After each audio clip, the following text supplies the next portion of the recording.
I stood in the middle of the grand foyer, staring at the newly exposed wooden beams that had been cloaked for years, their raw elegance now laid bare under harsh fluorescent lights. The scent of sawdust and fresh paint filled the room, a bouquet of potential mingling with apprehension swirling in my chest. Rebecca, do you realize I said the crown moldings were not to be changed? Alaric's voice sliced through the din as he stepped into the room, suit jacket thrown over one shoulder, impromptu yet impeccably composed.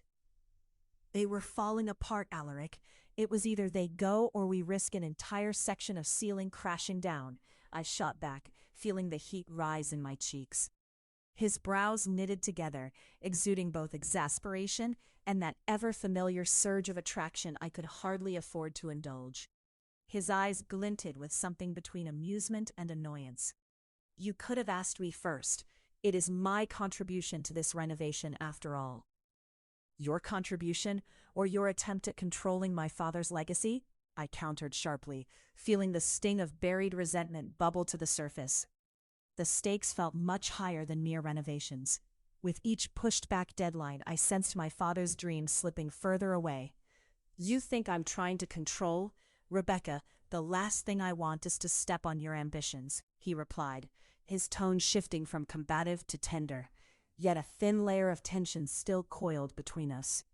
What do you want, Alaric? I was astounded at how my voice trembled around the question, the air thickening to an almost tangible weight. I knew better than to poke at the heart of the matter, but desperation for clarity felt worth the risk. I want, he started, but the sudden crash of scaffolding from the second floor interrupted him. The sound reverberated loudly, drowning out his words and intensifying the chaos that seemed to have taken on a life of its own. Ugh, it's like they're trying to demolish the place, I groaned, turning back towards the workers scrambling to clean up the scattered pieces of debris. Alaric caught my arm, his grip firm yet somehow grounding. You have to focus. We need to streamline this. Streamline? I spat, shaking off his touch as a bead of sweat trickled down my back. I'm doing the best I can, Alaric. You don't need me to remind you that I'm trying to manage everything on top of this lovely mess. I swept my arm dramatically, taking in the chaos around me. Okay, but perhaps you could show a little more patience. This isn't a race, he replied, a flicker of frustration in his expression. It's a race for my father's estate. My voice rose and echoed, stirring the workers into a brief silence as they glanced our way. Heat flushed my body, the eyes of others lingering just long enough to feel like an invasion. I need you to see that. The silence hung between us, charged and crackling like a lightning storm. His gaze softened, and it hit me like a wave how magnetizing he could be, how he held a dangerous power that both drew me in and repelled me. I took a deep breath, refusing to let the pull of his presence steer me off course. I do see, Rebecca, he finally said, low and measured. But you need to let me in. I'm not your enemy. Then stop acting like one, I shot back, the anger burning hotter with each passing moment. You pick the colors, the wood, the you know what? Just go. Go back to your sophisticated underworld, I practically hissed, forgetting decorum in this debacle that was slowly turning into a performance. But there was an unpredictable spark in Alaric's eyes. A challenge ignited. And what is the underworld without a little drama? He stepped closer, invading my space, his presence an intoxicating blend of warmth and danger. My heart raced. You're insufferable. Because I'm not crawling on my knees begging for your approval? He was mere inches away now, the warmth radiating from him, mingling with my frustration, creating a concoction of attraction I couldn't help but respond to. It was as if all the dust and chaos around us melted away, leaving only the volatile energy between us. We are going to tear this place apart if we don't start working together, I muttered, though feeling more prepared to tear at him than at the walls. Maybe you need to remember what you're really fighting for. I'm not fighting you, Alaric, I practically shouted, but there was a scandalous thrill in saying his name. A name tangled in my thoughts and sleepless nights. I'm fighting for my father's legacy, for something meaningful. There's so much on the line. Then don't fight me, Rebecca. Let me help you, he replied, the intensity of his gaze searching my eyes as though trying to unearth the truth I had buried deep. I swallowed hard, the tension shifting, morphing into something palpable. He leaned forward, a little closer, enveloping my senses with his heady allure. My breath caught as we navigated the electrified air. Suddenly, I was acutely aware of our surroundings, the workers bustling around, the scattered debris. It all felt inconsequential next to the core of our fractured connection. But then, brewing like dark clouds overhead, I saw the shadow of jealousy flicker across Alaric's face just as our contentious dance deepened. "Did you see him?" Alaric interrupted my thoughts, his voice suddenly cool, referring to David, one of the contractors often stealing glimpses my way. "He's too familiar." "David is just doing his job," I shot back, though irritation fizzled at the back of my mind. "And at least he listens to my ideas," I added, a hint of a taunt meant to sting. "Fine. Why don't I just head out and let you have a lovely chat with him?" His dark humor broke through the tension, though it felt more like a threat laced with playful sarcasm. "Is this really about David?" I struggled against the burning feeling in my stomach. "I can handle him just fine, thank you." "Is that what you really want?" he challenged, stepping close enough that our breaths mingled. "To handle it all alone?" "Maybe I do want to handle it all alone, Alaric." I shot back, feeling the moment slip from an argument into something precariously close to a confession. He paused, studying me, and then he surged forward, capturing my mouth in a hungry, reckless kiss that shattered the remnants of our argument. I melted into him, the chaos of sawdust, chaos still shrouding us. But I tasted something electric in his kiss, something that transcended the floorboards creaking beneath us. Alaric's hands moved to my waist, lifting with a strength that threatened to sweep me away from this moment. Almost reckless, and yet I craved it. I clung to him as though he were my only tether to sanity, feeling the warmth of his body spill into me, dissolving every shred of doubt.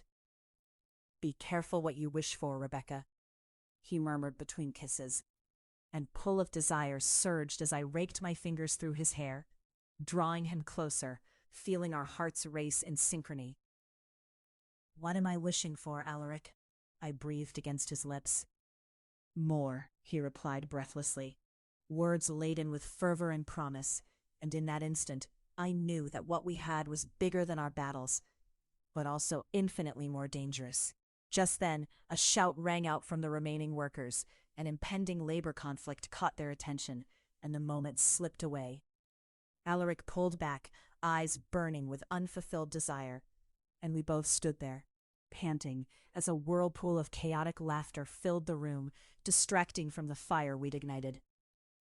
"Back to work, everyone," one of them shouted, and the flurry of tools started up again, the world rushing back in just as it had moments before.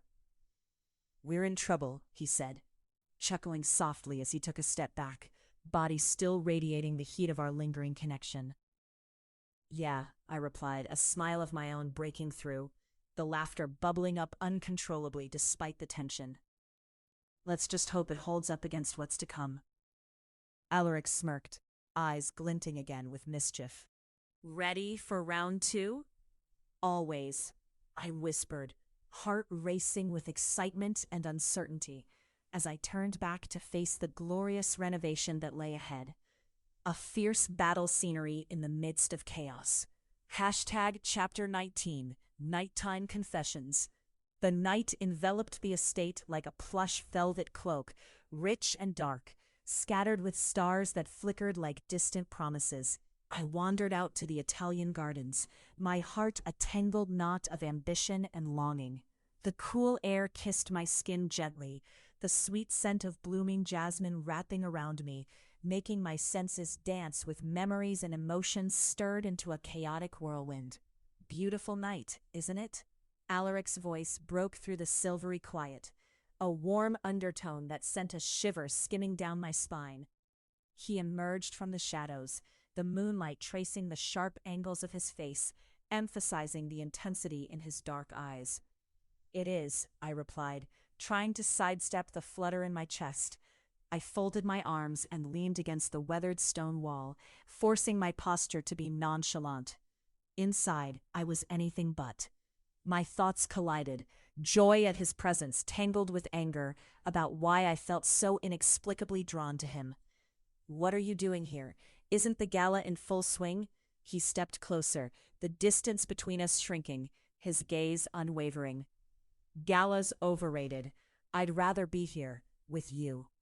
The words rolled off his tongue like syrup, sticky and sweet, igniting a fire in my cheeks that I'd do anything to extinguish.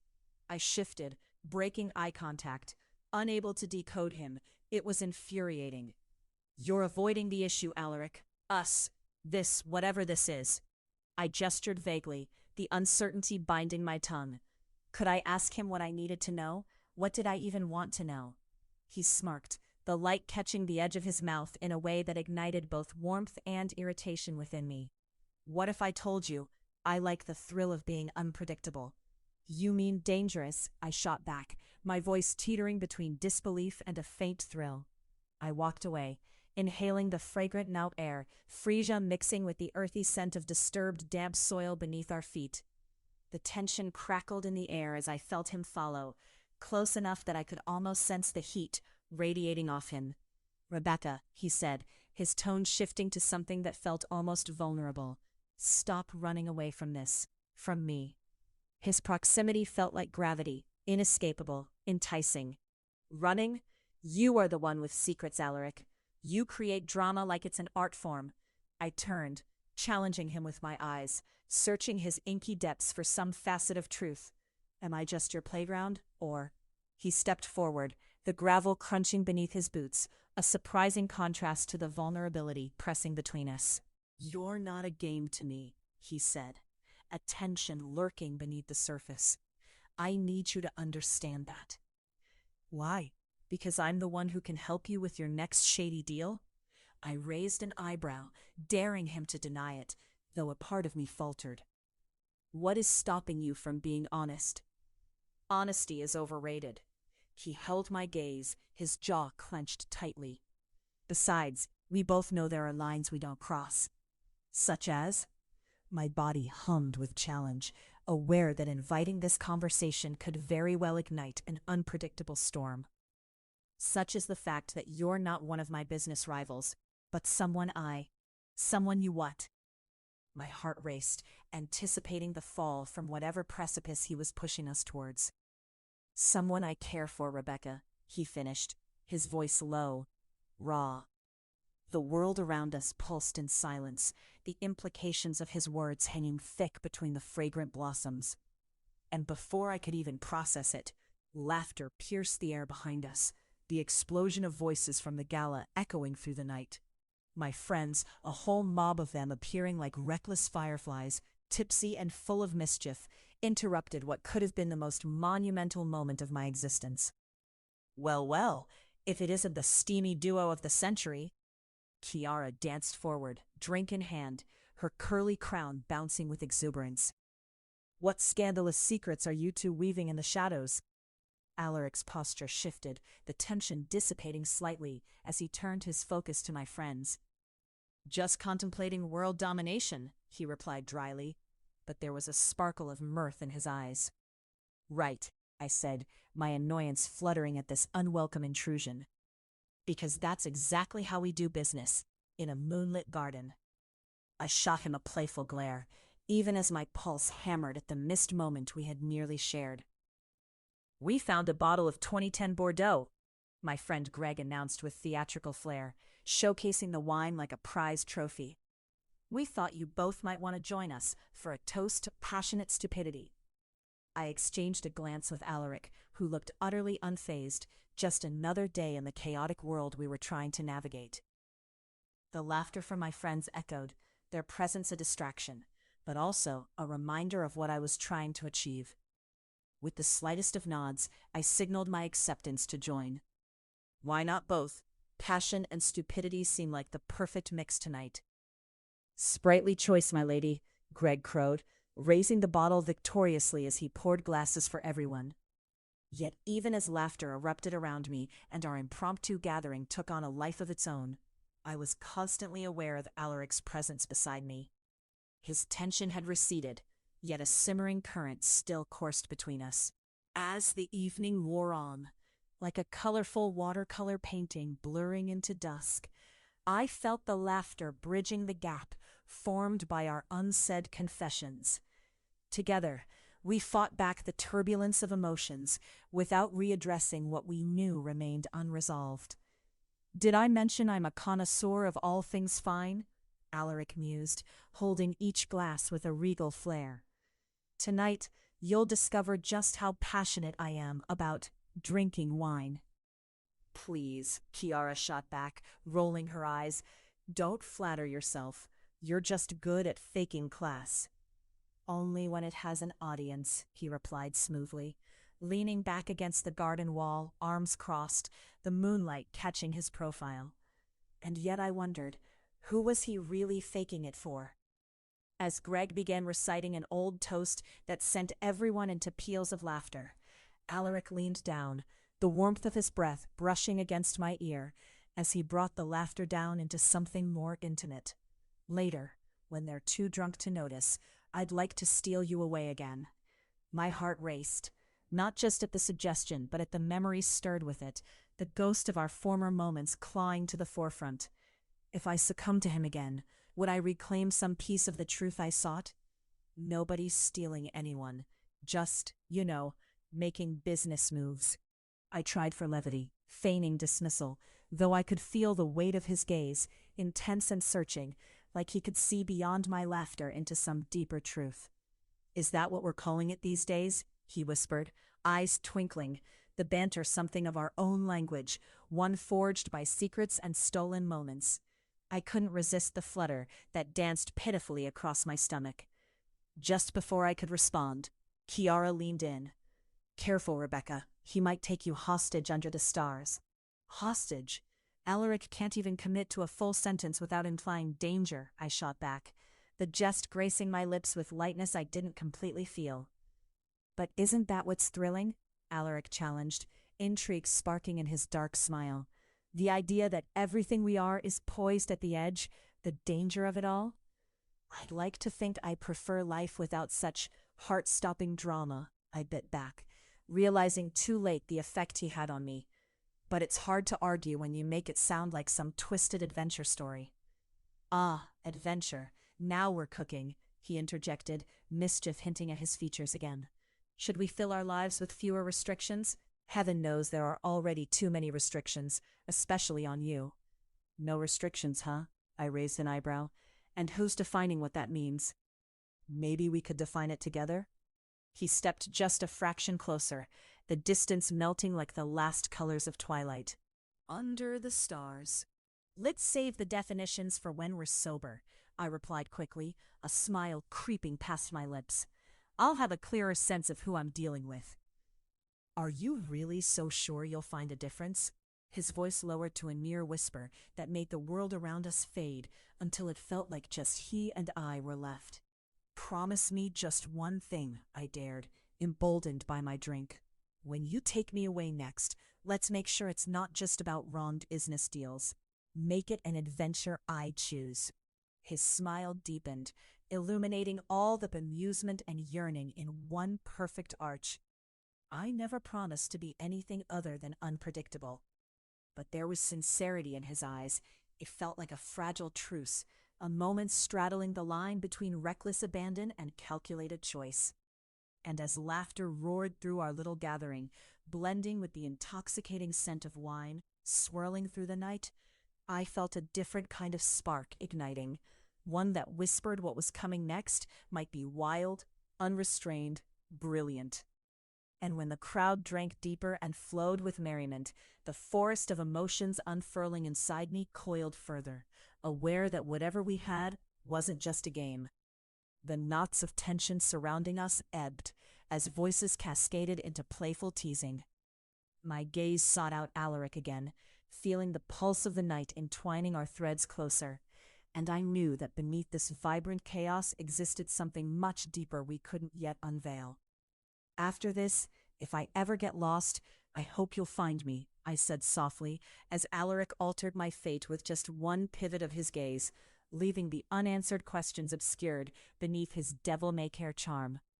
Fair warning, he replied, capturing my attention once more as the laughter receded behind us. You may find that I'll never let go. And I realized if we were going to plunge into the depths of this, whatever this was, there would need to be a reckoning. An acknowledgement of all the choices we would face on this vibrant journey. A flicker of fate spun anew in that quiet moment, whispering a promise that our adventures were only just beginning. Chapter 20. An ominous threat. The sun seeped through the half-closed blinds, casting stripes of warm light across the polished oak table in the center of the dining room, illuminating the carefully arranged bowls of fresh fruit. The sweet aroma of ripe peaches filled the air, mingling with the freshly brewed coffee that pricked my senses with the promise of morning possibilities. I picked up a pear, its skin smooth beneath my fingers. It was an ordinary Saturday morning, but even the ripest of fruits felt sour today. Are you going to stare at that thing all day, or are you going to eat it? Alaric's voice broke the serene ambiance, drawing my attention from the pear to his imposing figure leaning against the archway. He wore a charcoal gray shirt that clung to his shoulders, the kind of casual elegance that made my heart race, despite the weight of the message I received yesterday. I was just contemplating its life choices, I replied, attempting a light tone, but the heaviness hung in the air like a thick fog. Do you think it ever thought it would end up on my table? As if it somehow transformed from a tree into a centerpiece for my existential crisis? Alaric chuckled, the sound deep and intimate as he stepped closer. I think it simply leaves such contemplation to you, Rebecca. I offered a small smile, my fingers running along the smooth skin of the pear, seeking a reminder of levity amid the gravity that had anchored my thoughts. Do you ever wonder if we're as full of potential as these fruits promise, or are we destined to spoil? Depends on how you treat yourself, he said, a hint of seriousness seeping into his playful banter. And how you defend your territory. The notion of defending territory was suddenly profound. I recalled the letter that had arrived late yesterday, a single sheet of heavy parchment, the words scrawled in a hurried, threatening manner. Abandon your plans, or suffer the consequences. I shivered as the memory washed over me, overshadowing his casual charm. Alaric caught the shift in my mood, his expression morphing from playful to concerned. What's wrong? I plucked the pear from the bowl, holding it tightly as I wrestled with whether to reveal the dark specter looming beneath the surface of our laughter. I received a message from someone who doesn't want me to go through with the estate renovations. He arched an eyebrow, the playful energy dissipating. And you didn't think to mention this sooner? Who sent it? No one I know. It was just signed, a friend. A friend? Alaric held my gaze, the weight of his stare sending tremors through me. Are you trying to tell me that some unknown assailant thinks they can intimidate you? What are they, delusional? I don't know, but it rattled me, that's for sure. I sliced the pear with a knife, allowing its juices to trickle across the cutting board. It feels like someone is watching me, waiting to pounce. That's precisely what they want, he said, his voice low and intense. To instill fear. But I'll be damned if I let that happen. You belong in that house. Your family's legacy is on the line. Before I could reply, his body was a forceful presence melding against mine.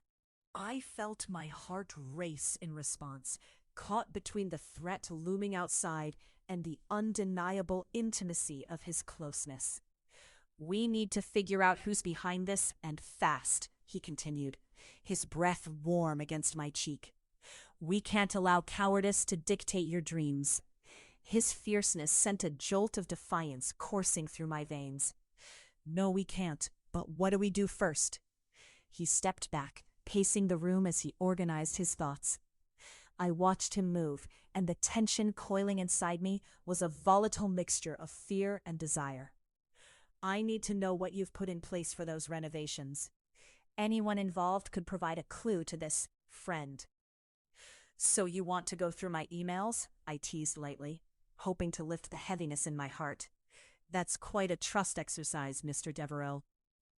Consider it an act of love, then, he replied without missing a beat, his lips curling into that rarely seen smirk that sent sparks through the air. Love, my heart skipped. The word felt like an anchor and a buoy, holding me steady and simultaneously pushing me toward uncharted waters. This feels more like a bizarre caper than romance. Wrong. This is exactly what romance should feel like. Someone threatens you and I swoop in, ready to battle. As if you're a knight in shining armor, I shot back. But deep down, I loved that about him. What do you plan to do? Throw a fistful of flour at them and find out who's behind the curtain? He paused in his pacing, eyes twinkling. Actually, I found that flour is a great way to reveal hidden truths. But maybe we should consider more direct methods. Ah, direct methods, I said, laughter escaping me. Preceded by an elaborate scheme involving flour bombs, I see. If the situation demands, I'm more than willing, he said, grinning broadly, his mood infectious. We settled into a light, strategic brainstorming session, punctured by bursts of laughter. And in those moments, I felt the cold grip of the letter loosen, but not disappear. The urgency of the threat buzzed beneath the surface, even as we tossed around ridiculously impractical ideas and emboldened one another. The conversation turned when my friend and assistant, Mia, burst through the door, her curly hair bouncing as she announced her presence. Hello, did I miss an epic battle or just a dramatic breakfast? Both, I clicked, rolling my eyes playfully. But fear not, I will keep you updated on our flower attack strategy. Mia raised an eyebrow, her gaze shifting between me and Alaric.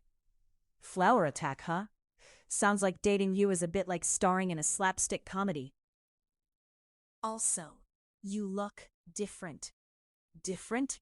I asked, glancing sideways at Alaric for help. Oh, you know, she said airily, like you're finally embracing your messy side. A kindred spirit approach, perhaps.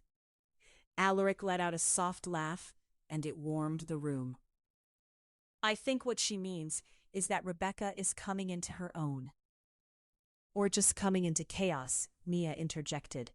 Because what's life without a little drama? Drama seems to find me, rather easily it seems, I remarked, the underlying tone of seriousness dripping through in waves. And I received a message warning me against moving forward with the estate renovations. What? Mia's expression soured instantly. That's outrageous. We should report this. Who do they think they are? They think they're in control. Alaric's voice took on a steely edge, drawing my focus. And that's where we come in. Fear doesn't get to rule your life. Remember, Rebecca, this is your legacy. Fine, I acquiesced, feeling bold yet vulnerable in the face of every impending decision. What's our next move? Alaric's eyes sparkled with determination, an intensity that enveloped me. Firstly, we make sure you're safe. I'll have someone watch out for you, and I want you to join me in locating whoever sent that letter. Whoever they are, I'm not scared of them, I said, emboldened by his presence. No one stands between me and my father's vision. That's the spirit, Mia chimed in, clapping her hands together. And then, if we're done vanquishing villains, we can tackle the real issue, your love life. Don't, I said, chuckling. Don't? Oh, I will, she teased, her eyes shifting knowingly between me and Alaric. Look at you two. There are enough sparks flying in here to be a fire hazard. Alaric leaned closer to me, his voice low and husky. Sparks or flames? Whatever they are, they should be contained, Mia quipped, feigning horror. I'd say they're more like a wildfire, I teased back, my heart racing as his gaze lingered on my lips, igniting a feverish desire deep within me that threatened to consume everything else. Then let's contain them properly, shall we? Alaric's intention was clear, a promise hanging unspoken in the air as our tension thickened. Privately, I insisted, knowing this was the moment we had been flirting with, the precipice of something more formidable than a battle of wits. And what if I insist on igniting something right here, right now? He stepped back, though the heat pooled closer between our bodies, an invisible tether pulling us together, drawn by raw magnetism.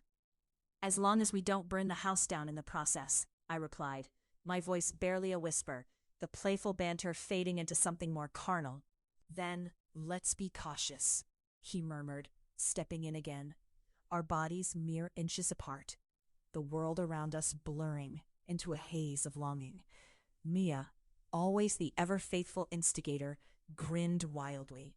"Take your time, or don't. Either way, I'm loving this."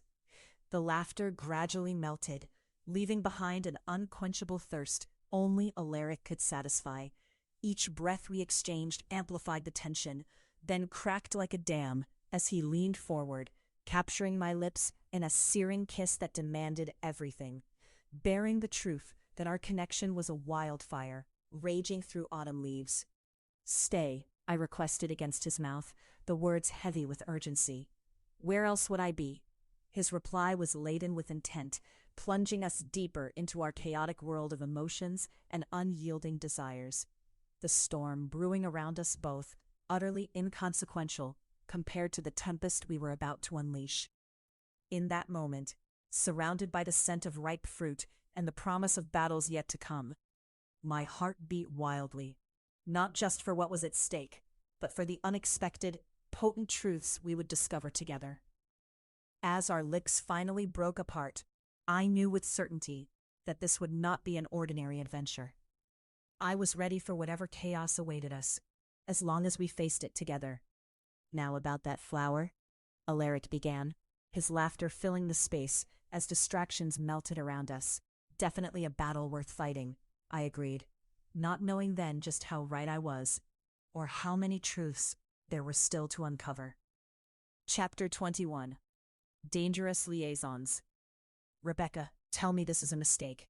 Alaric's voice cut through the air, thick with a mix of incredulity and uncertainty, just as the storm clouds gathered outside my window. The wood-paneled walls of my father's estate, once a sanctuary, trembled from the distant rumble of thunder, mirroring the turmoil between us. "It wasn't a mistake, at least not for me," I shot back, my heart racing as rain began to pour, relentless against the glass, each drop like a reminder of the truth I was struggling to face. "Or is this just part of your master plan? To keep me distracted while you handle your, what did you call it? Your business?" "Rebecca, I would never." He stepped closer, the space between us crackling with the tension of unresolved desire, or was it something deeper? I could feel our breaths in the damp air, heavy with passion, yet thick with guilt. "You know I have stakes in this too." "Stakes? Or just a game you're playing?" A flash of lightning illuminated his tense features, throwing his shadow against the wall, like a looming specter of my own insecurities. He hesitated, and in that moment I saw it. The flicker of vulnerability, the spark of a man grappling with secrets he was reluctant to share. I hated how it made me feel intertwined in his labyrinth of lies, as if his shadows were stretching to engulf my own. The door flung open, banging against the wall with a startling crack. Victor, my childhood friend and a fellow art patron, stormed in, soaked to the bone. "What's with the melodrama?" He grinned widely, shaking water from his hair, oblivious to the charged atmosphere between Alaric and me. "It's just rain. You two need to lighten up, grab some wine and join the living." "Victor, it's not a party," I replied, raising an eyebrow. The man had a knack for sensing when things were about to get tense, and he thrived on interrupting it. "Every moment is a party if you let it be." He plopped down on the faded couch, wringing out his shirt. "Besides, I could hear you two bickering from the driveway. It's like a bad rom-com without the sense of humor. Let's shake off the storm clouds." Alaric's lips curved slightly, momentarily distracted by Victor's antics. He looked at me with a mix of irritation and amusement. "You do know he's right. This could just be an enormous misunderstanding, but only if we let ourselves breathe." "You want to breathe? Fine." I rolled my eyes. "But let's talk about this misunderstanding you're creating in my life before I drown in it." Victor nodded sagely, leaning back. Deep breaths, deep sips. He opened a bottle of Merlot he had brought over and poured generously into our glasses. The rich aroma filled the air, blending with the scent of rain-soaked wood and the heat from the fireplace. To clarity, or something like it. I swear I won't drop any wisdom about relationships, so let's get to the fun stuff. I took a sip of the wine, its velvety texture enveloping my senses. I had never doubted that Victor could lighten just about any situation, but now he seemed more of an agitator than a mediator. Clarity? Alaric took a slow swig from his glass, eyeing me critically while masking his thoughts behind the rim. That's rich coming from someone who seems to sidestep seriousness at every turn.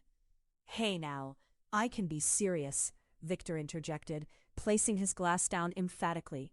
It's just that life is too short for long faces. You both look like you've just found out you've been cheated on. Don't even, I muttered, my temper flaring briefly. I wasn't ready to delve into the intricacies of the burgeoning emotions pulling me toward Alaric, nor the old ties threatening to resurface. Let's stick to my life and my decisions, shall we? Sure, but your love life isn't half as entertaining without a bit of scandal. Victor winked, and I couldn't suppress the smile that threatened to break through the tension. It was a momentary truce, a diversion in the tempest brewing around us. Scandal? Alaric leaned in closer, eyes narrowing. Are we speaking of Victor's exploits, or your sordid past that I still know nothing about? His voice dropped an octave, each word laced with intrigue, almost a challenge. My heart raced, caught between laughter and the rising stakes of our conversation. You want scandal? I can give you scandal, but I'm not sure you're ready for it. I smirked, the initial spark of a game igniting in me. Victor perched his chin on his hand, feigning deep thought. Oh, I'm ready. We're all ears. Let's leave my past out of this discussion for now, I insisted, though I couldn't ignore the niggling memories of an old flame, Mason, who seemed to pop up every time I felt even slightly secure in my footing. Alaric's gaze sharpened, his intensity igniting the room as the rain lashed violently against the window. We should address every piece that makes up who you are, Rebecca. Running from them doesn't make them disappear. Or it implies the deep damage they created, I shot back, my temper flaring once more. You don't know what it's like to struggle with someone always waiting in the wings. Who? Mason? Alaric asked, a hint of something darker crossing his face. Just say the name, and I'll handle it. No games needed. I felt a rush of heat, some mixture of anger and longing clashing within me. This isn't about him, Alaric. Everything is about him, Rebecca. The very fact that he still has power over you is the issue, he said, cutting me off. With the rain pouring down harder, it drew us closer, despite the growing distance and understanding. I don't need you tracking my past either, I snapped, the words spilling out before I could reel them back. The storm raged outside, yet it seemed like our argument had created its own tempest within these walls. Victor sighed dramatically, clutching his glass as if it were the last lifeline. You two are hopeless. I feel like I'm in some epic duel, but rather than swords, you're swinging accusations. Accusations? This isn't, Alaric began, but I interrupted with a wave of my hand. Let's not deflect. What about you, mister? What about your own skeletons? I'm not the only one with a complicated past here. My eyes flashed defiantly at Alaric, the challenge igniting between us once again. Maybe you should keep me closer if you want to know, he murmured, his voice steady, unwavering, a promise twisting in the air, just as the wind howled outside. If we're gonna do this, let's get messy. I leaned forward, daring him to take the leap, my heart racing in a way I couldn't ignore. Let's strip back the layers and look at you, because don't tell me I'm the only one with baggage. With one glance, our laughter eclipsed the simmering aggression that had defined our argument. In that split second, the seriousness warped into something tantalizing and reckless. Victor stood up, breaking the spell with a dramatic, exaggerated yawn.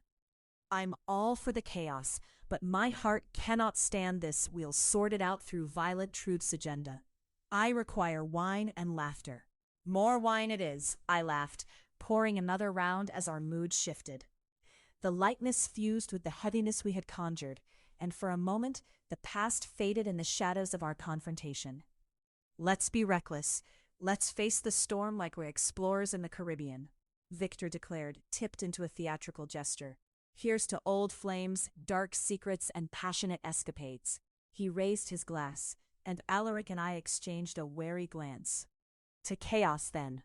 I clinked glasses with Victor, stealing a glance back at Alaric. His gaze lingered, a hunger flickering beneath the surface. Chaos can be exhilarating, but don't think it comes without a cost.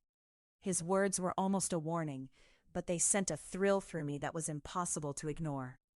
It felt like we were teetering on the brink, a precipice where the storm outside could no longer compete with the tempest inside. I stepped closer to Alaric, ignoring the storm, the voices, and the doubts. Just us, standing within the chaos of our truths.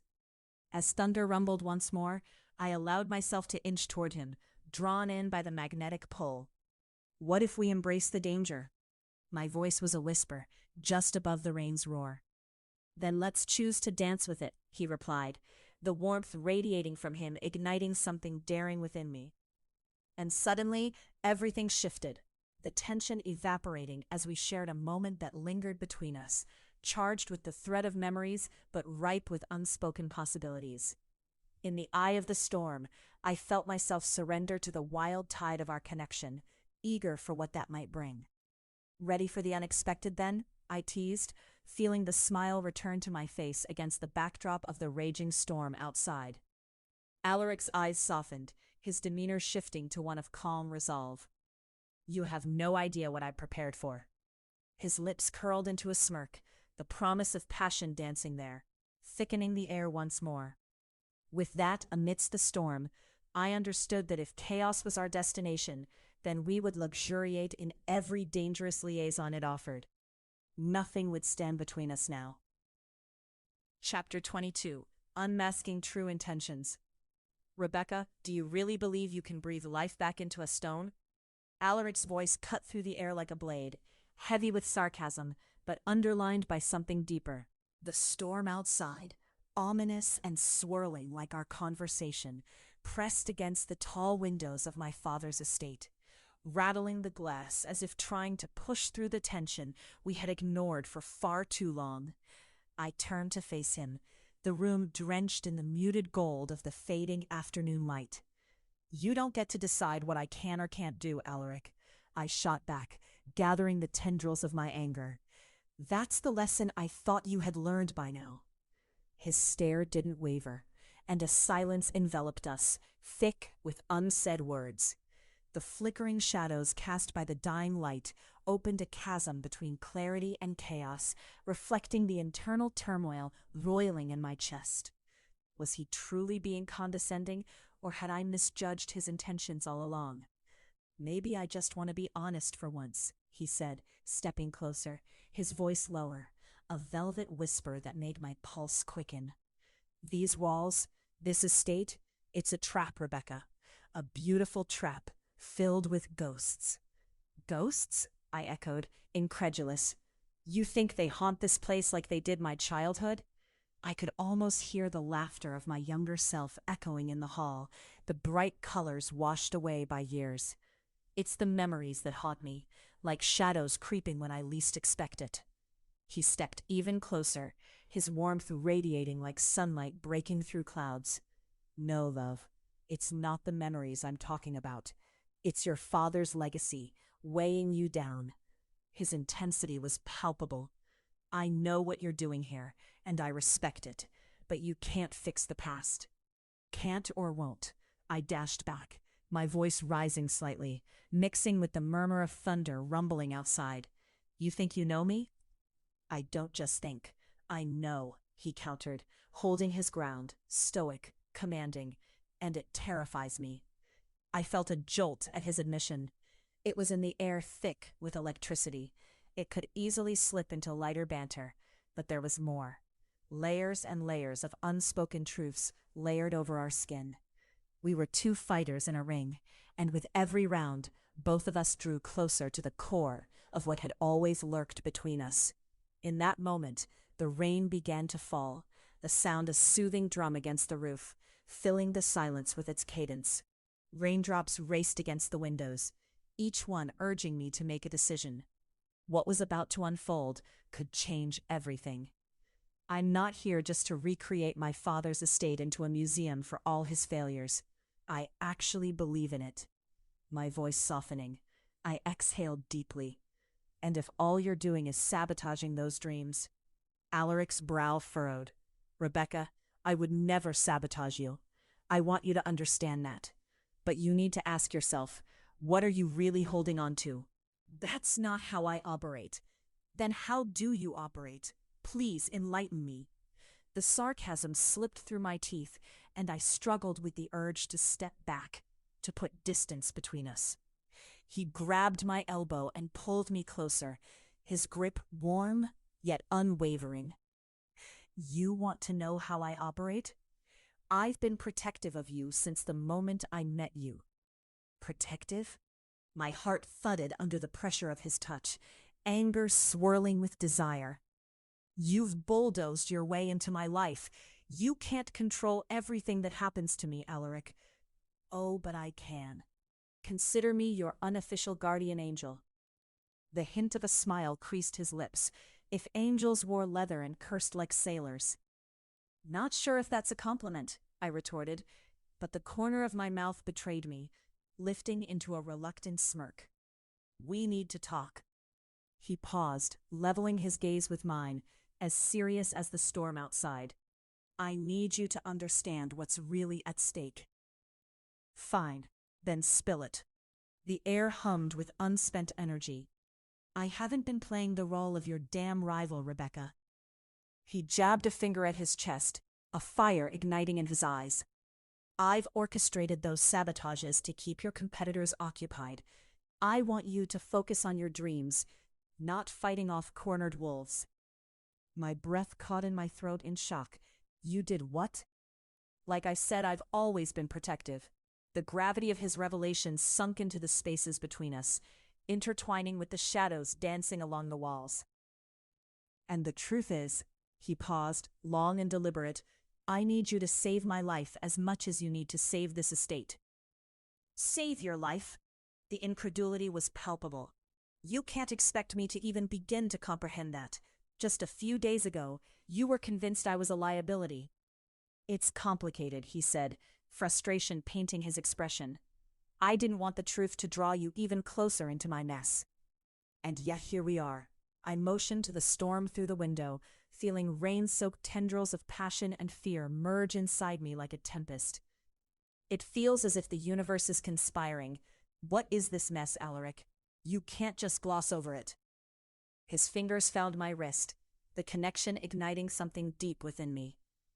There's an illness, something beyond this estate in my past, and I'm afraid it can only be quelled through. He swallowed hard, his expression deeply conflicted. Through you. Me? My voice was but a whisper, the reality of his words knocking the wind from my chest. You need my blood, don't you? He nodded slowly, searching my face for understanding. I have never meant to put you in danger. This, he gestured to the room, to the estate bursting with inherited memories. This all must change. It can't remain this way. The air crackled with emotional chaos. I pulled my hand away slowly, letting the weight of his revelations sink in. And all this time, you acted like a jaguar stalking your prey. All was just a means to an end. Alaric sighed, a mixture of relief and regret flickering across his features. No, that's not true at all. If only you could see it clearly. You're a muse, Rebecca. You inspire me. You push me to confront my flaws, and I want to draw you closer. Closer? You already put our very lives at risk. My voice broke, emotions too raw to contain, the anger shifting into something else entirely. You make me doubt everything I've worked for.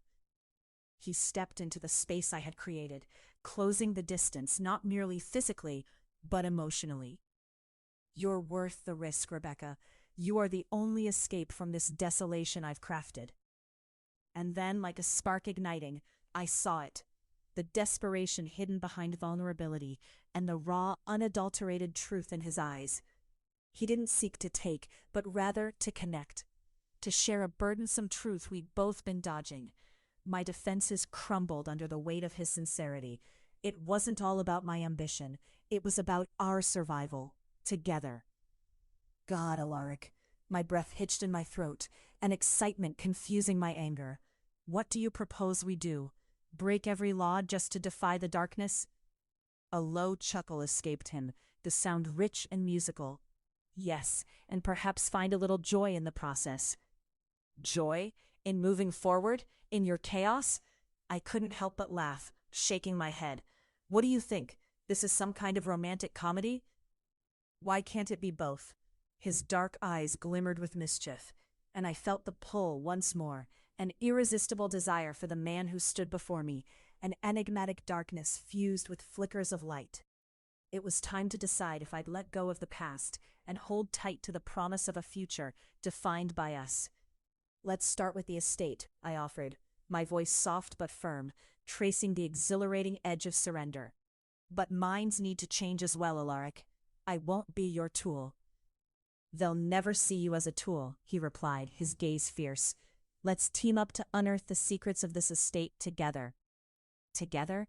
I echoed, feeling my resolve blossom with hope. It was daunting, but perhaps the fight was worth it. As he stepped closer again, inch by tantalizing inch, I saw the storm swirling outside, mirrored in his eyes, a mix of fury, longing, and unspoken promises. The boundaries around my heart melted under the warmth of his proximity. Rebecca. His voice was low, almost like an invitation, and I couldn't help but lean in. Then the world tilted. Tentative lips met, tipping into the yearning chaos that had brewed between us. All barriers crumbled in an instant, filled with a manic spark of chemistry. This was no mere kiss. It was a declaration of intent, a battle cry against our pasts. In that moment, our truths intertwined helplessly, creating a universe I never wanted to escape. And as the rain poured outside, wrapping us in its somber embrace, I found myself whispering into that storm, "Let's unmask what lies ahead, together." Chapter 23, The Dance of Desire. The grand ballroom shimmered under the glow of crystal chandeliers, each glint like a whisper of the secrets contained within the opulent walls. Lush emerald drapery framed the tall windows, and the sweet smell of lilacs mingled with the buttery aroma of hors d'oeuvres drifting from the kitchen. My hands trembled slightly as I straightened the collar of my gown, a rich burgundy that hugged my curves, accentuating the resolve I'd cultivated as an art historian. The weight of my father's estate felt heavier tonight, like a chain I was determined to break. "Rebecca, darling, you look simply ravishing," cooed Eliza, my best friend and confidant, her tangle of curls sparkling beneath the dim lights.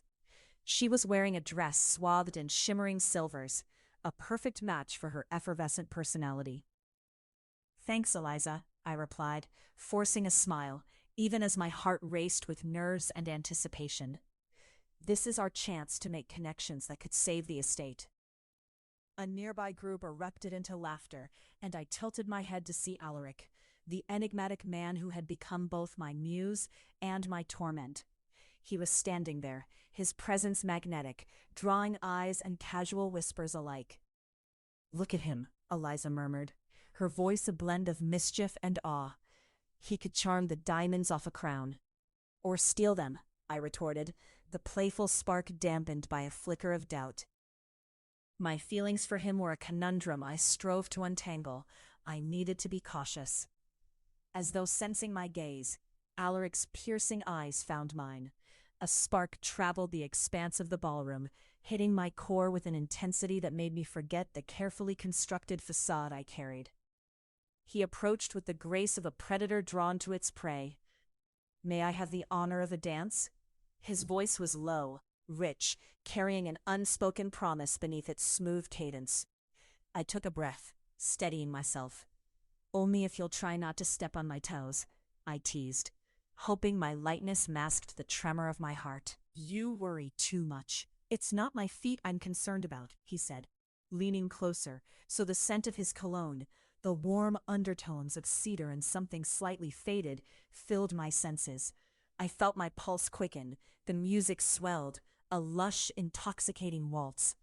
Alaric led me onto the dance floor, his hand resting lightly against the small of my back, guiding me with a touch that felt unleashing and possessive all at once. As we began to sway, the world around us faded, the laughter and chatter transformed into mere background noise. You know, I've never been one for dancing, I admitted, attempting to ground the moment in humor, but my heart was racing faster than the tempo. Then why do you seem so graceful? He whispered into my ear, the heat of his breath breaking through my facade. I laughed lightly, only half joking. Practice, though I'm more skilled at restoring lost masterpieces than ballroom steps. Ah, but you see, he leaned back, regarding me with a piercing gaze that made my insides twist. You're my masterpiece, Rebecca. Every brushstroke, each detail. His voice trailed off, leaving a tension humming between us. Before I could muster a response, he lifted me closer, effortlessly spinning me around as if the ballroom were our private haven. Every eye was drawn to us, a swirling spectacle, as if we were the center of a storm. And then I spotted Kenneth, one of my rivals from the art community, lurking at the edge with a smirk that was equal parts arrogant and knowing. What's he doing here? I muttered, glancing at Alaric, who remained unfazed by my distraction. Jealous? He teased, a playful glint dancing in his eyes. Him? No, I laughed, but the flutter in my chest belied my confidence. Kenneth's presence here felt like a threat that could shatter the fragile state of my heart. He's probably just waiting for a chance to swoop in with unsolicited advice. You might want to keep him at arm's length then, Alaric said, his grip on my waist tightening, a flicker of protectiveness flashing in his eyes. Men like him are dangerous. Like you? I challenged, catching the glimmer of vulnerability. Alaric frowned momentarily, and there it was again, that glimpse of a shadow lurking behind his allure. I only appear dangerous because I have something to protect, he murmured, the weight of his words heavier than the music swelling around us. I searched his eyes, the intensity cracking open space between us, a vulnerability crossing the threshold of our connection. But what is it you're protecting? Your heart or your secrets? His jaw tightened and the atmosphere shifted. Realizing we stood teetering on the brink of something profound and risky, a laughter erupted nearby, shattering the thread of our conversation. Look, Eliza called out, pointing toward Kenneth, who was now striding across the room with purpose. He's aiming right for you. My heart dropped. This was the moment I didn't want to face, the moment when ambition tangled with desire. I pulled back slightly to find composure. Let's not make this painful, I said lightly, though the playful banter felt like a flimsy curtain over my unease. What do you want, Kenneth? He came closer, a smile that didn't reach his eyes. Rebecca, why dance with a wolf in sheep's clothing? I heard he's been playing dirty in your territory. Play nice, Kenneth, I interrupted, annoyed by his tone, my confidence returning. I heard you lost that auction to someone with half the skill. Alaric chuckled softly beside me, leaning in to add, I wouldn't worry about him. He's never been a match for genuine talent. The way he slid his eyes over me felt electric, cutting through the tension. Kenneth scoffed, eyes locked on Alaric. You'd know a thing or two about low blows, wouldn't you? Is that supposed to intimidate me? Alaric quipped, his smile teasing yet predatory. Seems to me you might be losing your grip, Alaric, Kenneth shot back, an undercurrent of threat lingering in the air. Enough, I interjected, feeling both men's attention shift like shards of glass. We're all adults here. Let's not make this into a competition. After all, isn't art supposed to elevate us? Art doesn't come at a discount, darling, Kenneth shot back, but beneath his bravado, I could see a flicker of discomfort, the spotlight revealing more than he'd wished. Well, some of us prefer to create rather than tear down, I replied, my heart racing, not entirely sure where this odd confrontation was taking us. Touché, Kenneth replied, his bravado cracking. Just remember, Alaric, the wolf has teeth. True, but so does the fox, Alaric replied, his confidence unwavering as he smoothly steered me back toward the center of the floor, the music swaying into another round. As the melody shifted, Alaric pulled me closer, holding me like he meant to devour me, the space between us thickening with unspoken promises. "Showtime is over," he murmured. "What do you mean?" "What you just did, standing your ground." "It was bold," he said, his voice a low murmur transferring warmth across my skin, igniting the air around us. "That's who you really are. Beautiful, fierce, and entirely too tempting." A thrill raced through me, igniting a spark that pushed the boundaries of logical thought. "And you, what do you want?" "I want to see that fire burn brighter. I want—" He leaned close, almost whispering against my ear, "to make you feel things that leave you breathless." The weight of his words was intoxicating, pushing me to the edge of my self-control. My breath caught, the essence of his presence nearly swallowing my own. "What if you're wrong?" "Only one way to find out." His lips brushed the curve of my neck, and a shiver cascaded through me. Just then, the music shifted once again, and the pace quickened, pulling us into a whirl that felt dizzying, like I was floating between reality and something achingly beautiful, a crescendo building beneath the surface. With a delicate tug, Alaric led me through the thrumming crowd as if we were choreographed dancers in a performance crafted solely for us. "Can you keep up?" he taunted, an impish glint in his eyes, and I found myself laughing, both from the joy of the moment and the heat swelling in my chest. "I can keep up just fine," I replied, matching his strides, laughter bubbling up sharp and clear. As we danced on, I felt the undertow of excitement mingle with fear. Choices waited at our feet like scattered petals, and I needed to tread carefully. Yet whimsy bubbled up, my inhibitions lifting like the music. "Rebecca!" Eliza's voice cut through the rhythm, waving frantically. "Come see this!" When I turned, Alaric's hand tightened on my waist, a protective squeeze that sent a delightful shudder through me. "One moment," he murmured, before leaning in to whisper, "What if I spoke of those secrets, the ones that keep you awake at night?" "What secrets?" I whispered, teasing but barely able to suppress the rush of anxiety. "Your desires, those small yet powerful yearnings of your heart," he said softly, just for me, as if no one else existed. There it was, his truth laced with complexity, my walls quaking under the weight of his words. The dance swirled into a seduction more profound than any soiree's grandeur. At this very moment, our hearts resonated like the strings of a finely tuned instrument, freeing suppressed melodies I had held too tightly. And before I realized it, I was surrendering to the heat pooling in the pit of my stomach, a force that demanded to be unleashed. "Tell me more," I urged, emboldened by the sweet anticipation simmering in the space between us. Alaric smiled, his warmth underlined by mystery, a flicker of desire dancing behind his eyes. He eased closer, laying his lips softly against my ear as if sharing thrilling secrets. "I'll show you." Thus began our dance of desire, not merely a waltz, but a collision of hearts thrumming wildly with unresolved tension. Each step, each sway whisked us deeper into this exhilarating unknown, where secrets, vulnerabilities, and unrestrained desires bore their weight, igniting a flame we couldn't contain. And as the world faded against the walls of the ballroom, thrusting us deeper into our own intoxicating realm, I realized that perhaps some melodies were meant to be played to the rhythm of our hearts, hands entwined against the pulse of a night that felt limitless. All around us, life breathed like an audience to our unfolding story, and in that moment, I felt the undeniable truth.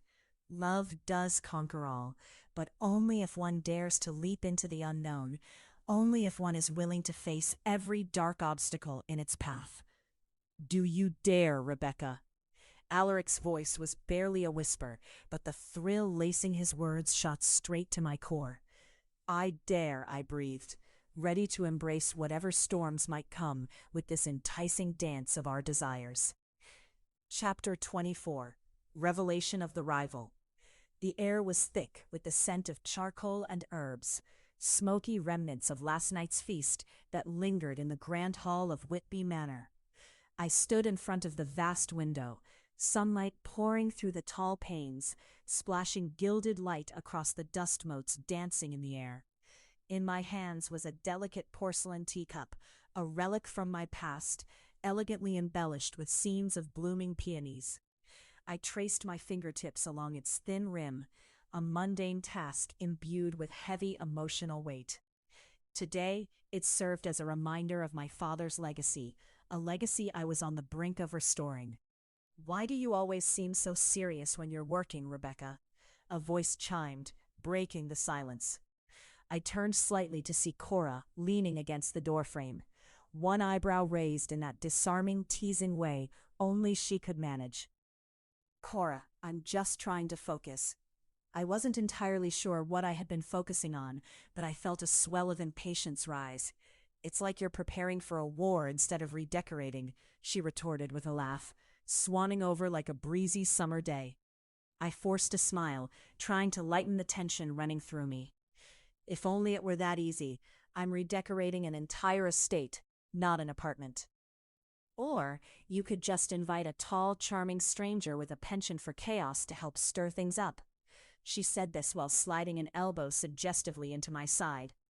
I scoffed despite the warmth in my cheeks.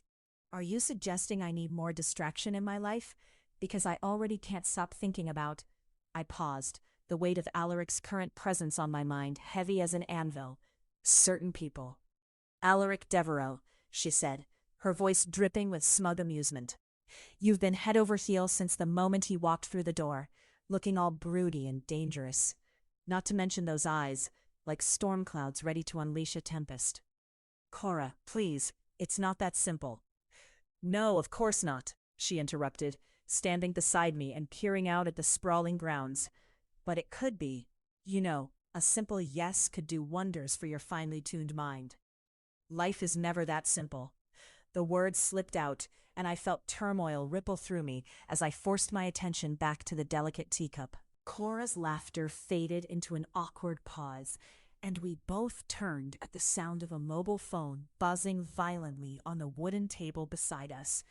"It's him," Cora whispered, eyes wide with mischief. "I'm not answering it," I said firmly, but my heart raced as I felt the familiar tingle that signaled Alaric's approach even more than the chime of my phone. "Except you are," she teased. Before I had a moment to gather my thoughts, Cora had picked up my phone and pressed the screen.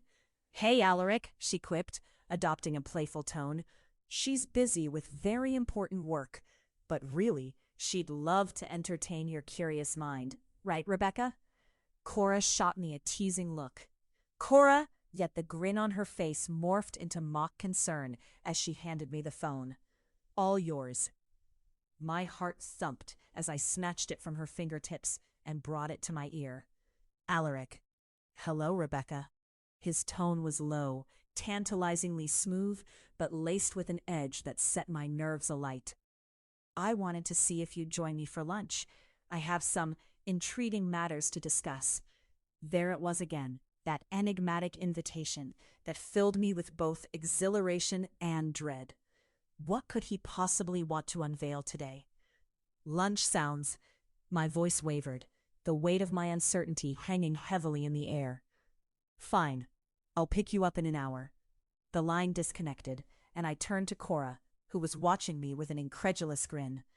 "You can't possibly think you're going to meet him alone after all this time without a strategy." "Cora, I don't need strategies," I insisted, rising to grab my bag. "It's just lunch. Just lunch with a man who could either charm you to distraction or make you question every decision you've ever made." She grinned. "Pick wisely what you wear. I see storm clouds brewing."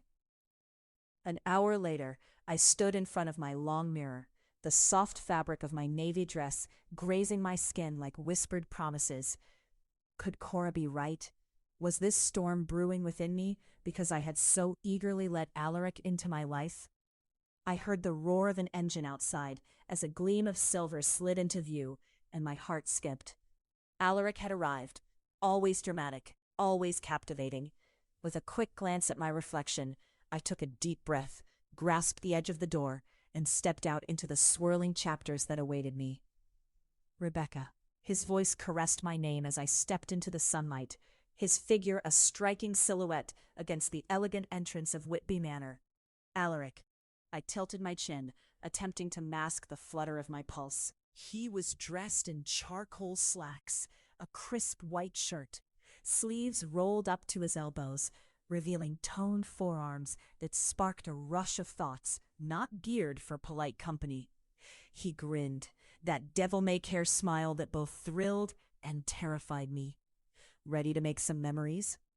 Only if you're not planning anything too outrageous, I replied lightly, but the tension in my words did not go unnoticed. His expression darkened slightly, a flicker of something I couldn't decipher.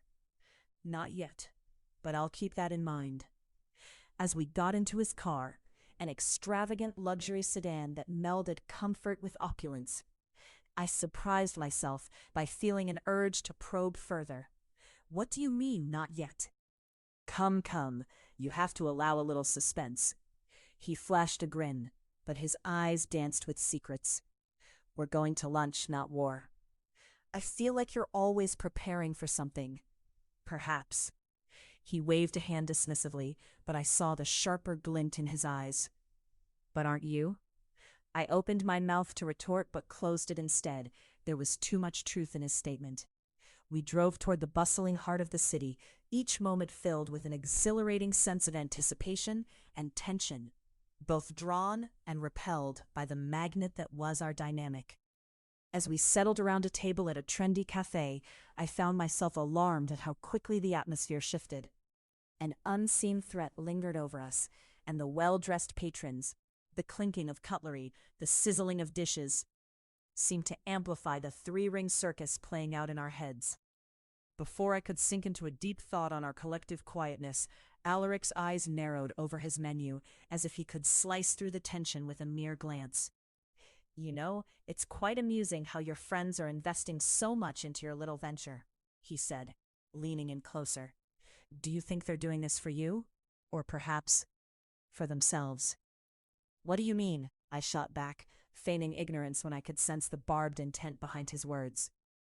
They care about the estate, Alaric. They're genuinely excited about the project. Of course. His lips turned up at the corners, an amusement lacing his voice. Everyone loves a chance to ride coattails. Wow, harsh. I twisted my napkin in my hands, the sudden heat creeping across my skin. You can't possibly think they're in it for something other than the legacy? Are you in it for the legacy, Rebecca? Or for the person you're trying to create a legacy with? There's a difference. A clattering sound erupted nearby, drawing our attention, but I could only focus on the heat radiating from his words. They wrapped around me like vines, constricting my breath. Is that what you really think? I breathed, incredulous. If you're going to denounce my friends, then perhaps you're not worthy of standing alongside me. Rebecca, you know I'm here. I help where I can, and I want to see you thrive. And although I can't avoid my own truths, your truths? The indignation pouring from me cut through the pleasure of his presence, and I could feel the warm skin of tension spreading across the table. Why don't you tell me about those truths? You've been managing chaos since the day we met, and frankly, I'm tired of it. Sudden laughter erupted from the adjacent table, a boisterous trio of men, one of whom leaned over to catch our words, eyes glinting with the thrill of eavesdropping. Land lovebirds, you should engage in less of a spat, more a dance. One of the men winked, and chorus call flashed through my mind. I stammered, never mind. But Alaric's laughter caught me off guard, surprising me with its warmth. Doesn't he provide the occasional perspective? Alaric murmured in a conspiratorial tone. I guess I should ask for his lessons in charm. But the fleeting fun turned quickly inward, as I could sense the simmering chaos brewing behind clenched jaws. Are you trying to take the spotlight away from your own struggles? I challenged, and as our eyes locked, the warmth of the cafe faded into insignificance. Let's not allow fear to rule this conversation, he frowned. What I'm trying to do is not what's winning me favor with you. The waiter approached, a welcome distraction. Can I take your orders? Just coffee for now, please. I barely registered his query, focused instead on the taut feelings escalating between us. The minute his eyes met mine again, the playful bicker fell away, morphing into something raw and unresolved. Let's try again, shall we? We've spent far too long dancing around the truth. Truth, I echoed, leaning in. Define it for me, Alaric, because from where I stand, you're a master of riddles and manipulation. He paused, and we entered a silent standoff before he added, because your heart calls for secrets. Stop saying that. You act as if I'm too naive to distinguish emotions from strategy. Amusement flickered across his features, unspoken challenges stirring within the hazel depths. Are you certain? Absolutely. The tension shifted palpably, almost electric, each breath vibrating with the gravity of our confrontation. Perhaps we need to ignite something between us, leave all pretense aside. Perhaps not. I shot back with defiant energy, spurred by his enthusiasm to draw me closer. As if sensing a climax building, a group of raucous customers nearby erupted in cheers over something I couldn't see. Alaric chuckled, and for a moment, the heavy air between us lightened, zipping with frenzied excitement. Would you look at that?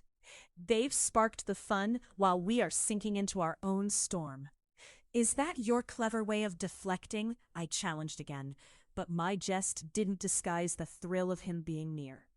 In the chaos of the cafe, I could suddenly picture dance floors, warmth, whispered breaths, and all our battles leading to something edged in thrill. Our second round of clarity arrived with coy nudges as Alaric raised a brow. What if we danced instead of fought? Dancing implies we aren't going to fight afterwards. My eyes danced with challenge. Very well, but let's agree that it's worth the risk. I grinned back at him, intrigued and intoxicated by surprise. Alaric stood abruptly, stretching a hand toward me. Then let's go. Where? And what about our lunch? In here, this battle once waged has ignited that tension we both crave. Come.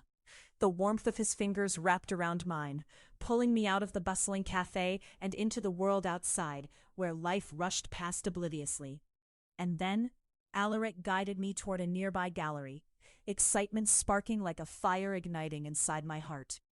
Hold on tight, this could lead us places we hadn't anticipated. And in that moment, I realized I was no longer just holding on to tensions.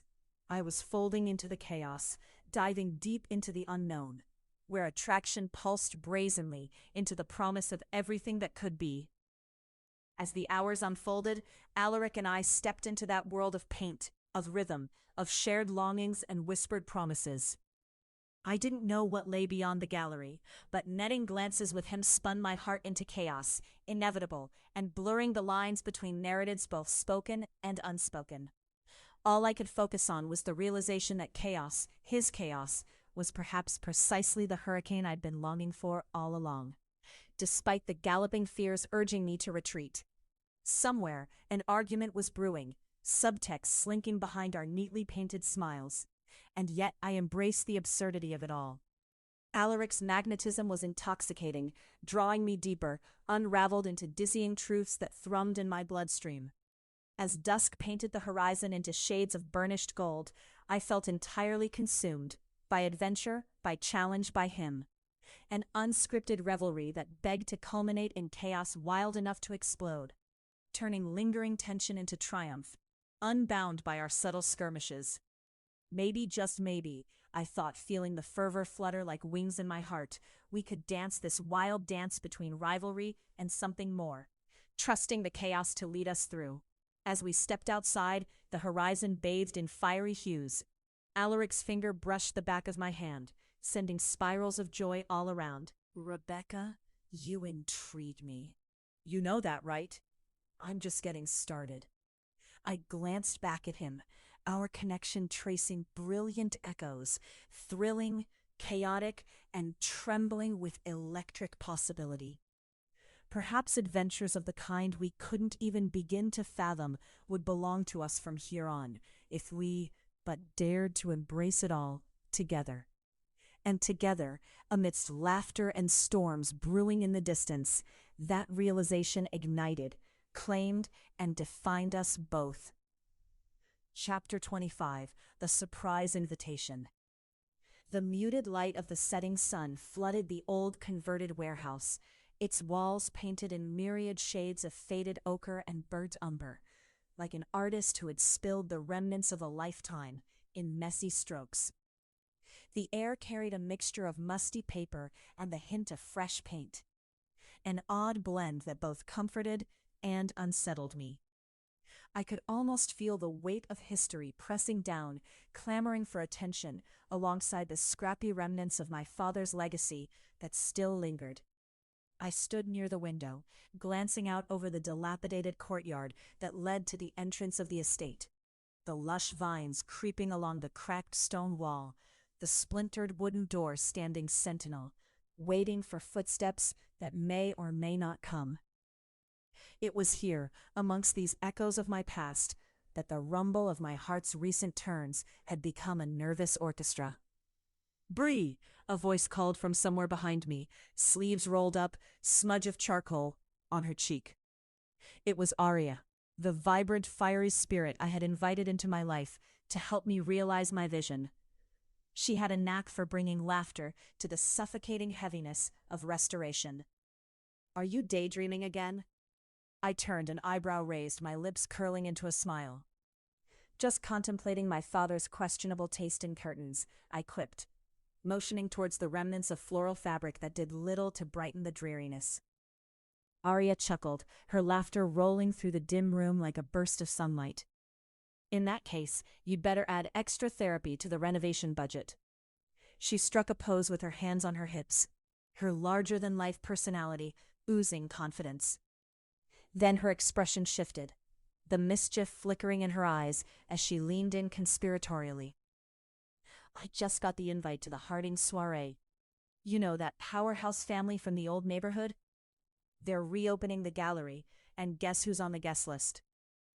I tried to suppress my sigh, but it slipped out like a confession. Is it wrong to want to avoid reveling in the treasures of my childhood amidst their stiff laughter and judgmental whispers? "Look, Becca, if you're going to sip red wine and float through this charade of culture, at least do it with flair. Plus, you'd have Alaric there to protect you from the snooty tykes," she said, raising an eyebrow.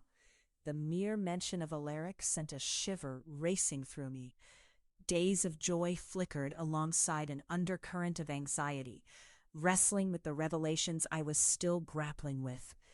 Despite the fire that ignited between us, I was not naive enough to disregard the weight of his shadow, the hidden truths bound to unfold. "Protect me?" I scoffed, waving her off. "More like keep me careful." With a playful smirk, Aria sidled up, her eyes shining with mischief. "I think you're missing a small detail, love. That man is equal parts brooding and thrilling. Just like this eclair," she winked, pointing towards a plate of sugary delicacies on the rickety table. "One moment he's dark chocolate, the next a spritz of raspberry. You never know what to expect." She leaned further, her voice dropping to a whisper. "I saw him outside, pacing like a tiger in a cage." "Why on earth were you watching him?" I raised an eyebrow, half amused and half concerned. "Because I care about your sanity, Bree, and because he's deliciously mysterious." Aria's laughter bounced off the walls, the warmth in her tone making me chuckle despite my reticence. Still, the thought of attending a soiree meant stepping deeper into the realm where Alaric thrived. It was one thing to play along in the cobwebbed hallways of our estate. It was another to confront the world beyond. "What if I don't want to navigate more tangled webs?" I confessed, my voice dipping in urgency, as if the weight of my uncertainty wrapped around us like a dark coat. Aria's gaze hardened, narrowing slightly. "Then you need to have a long, hard think about what you really want. Because dodging this side of your past, your heritage, your family, is only going to lead you in circles.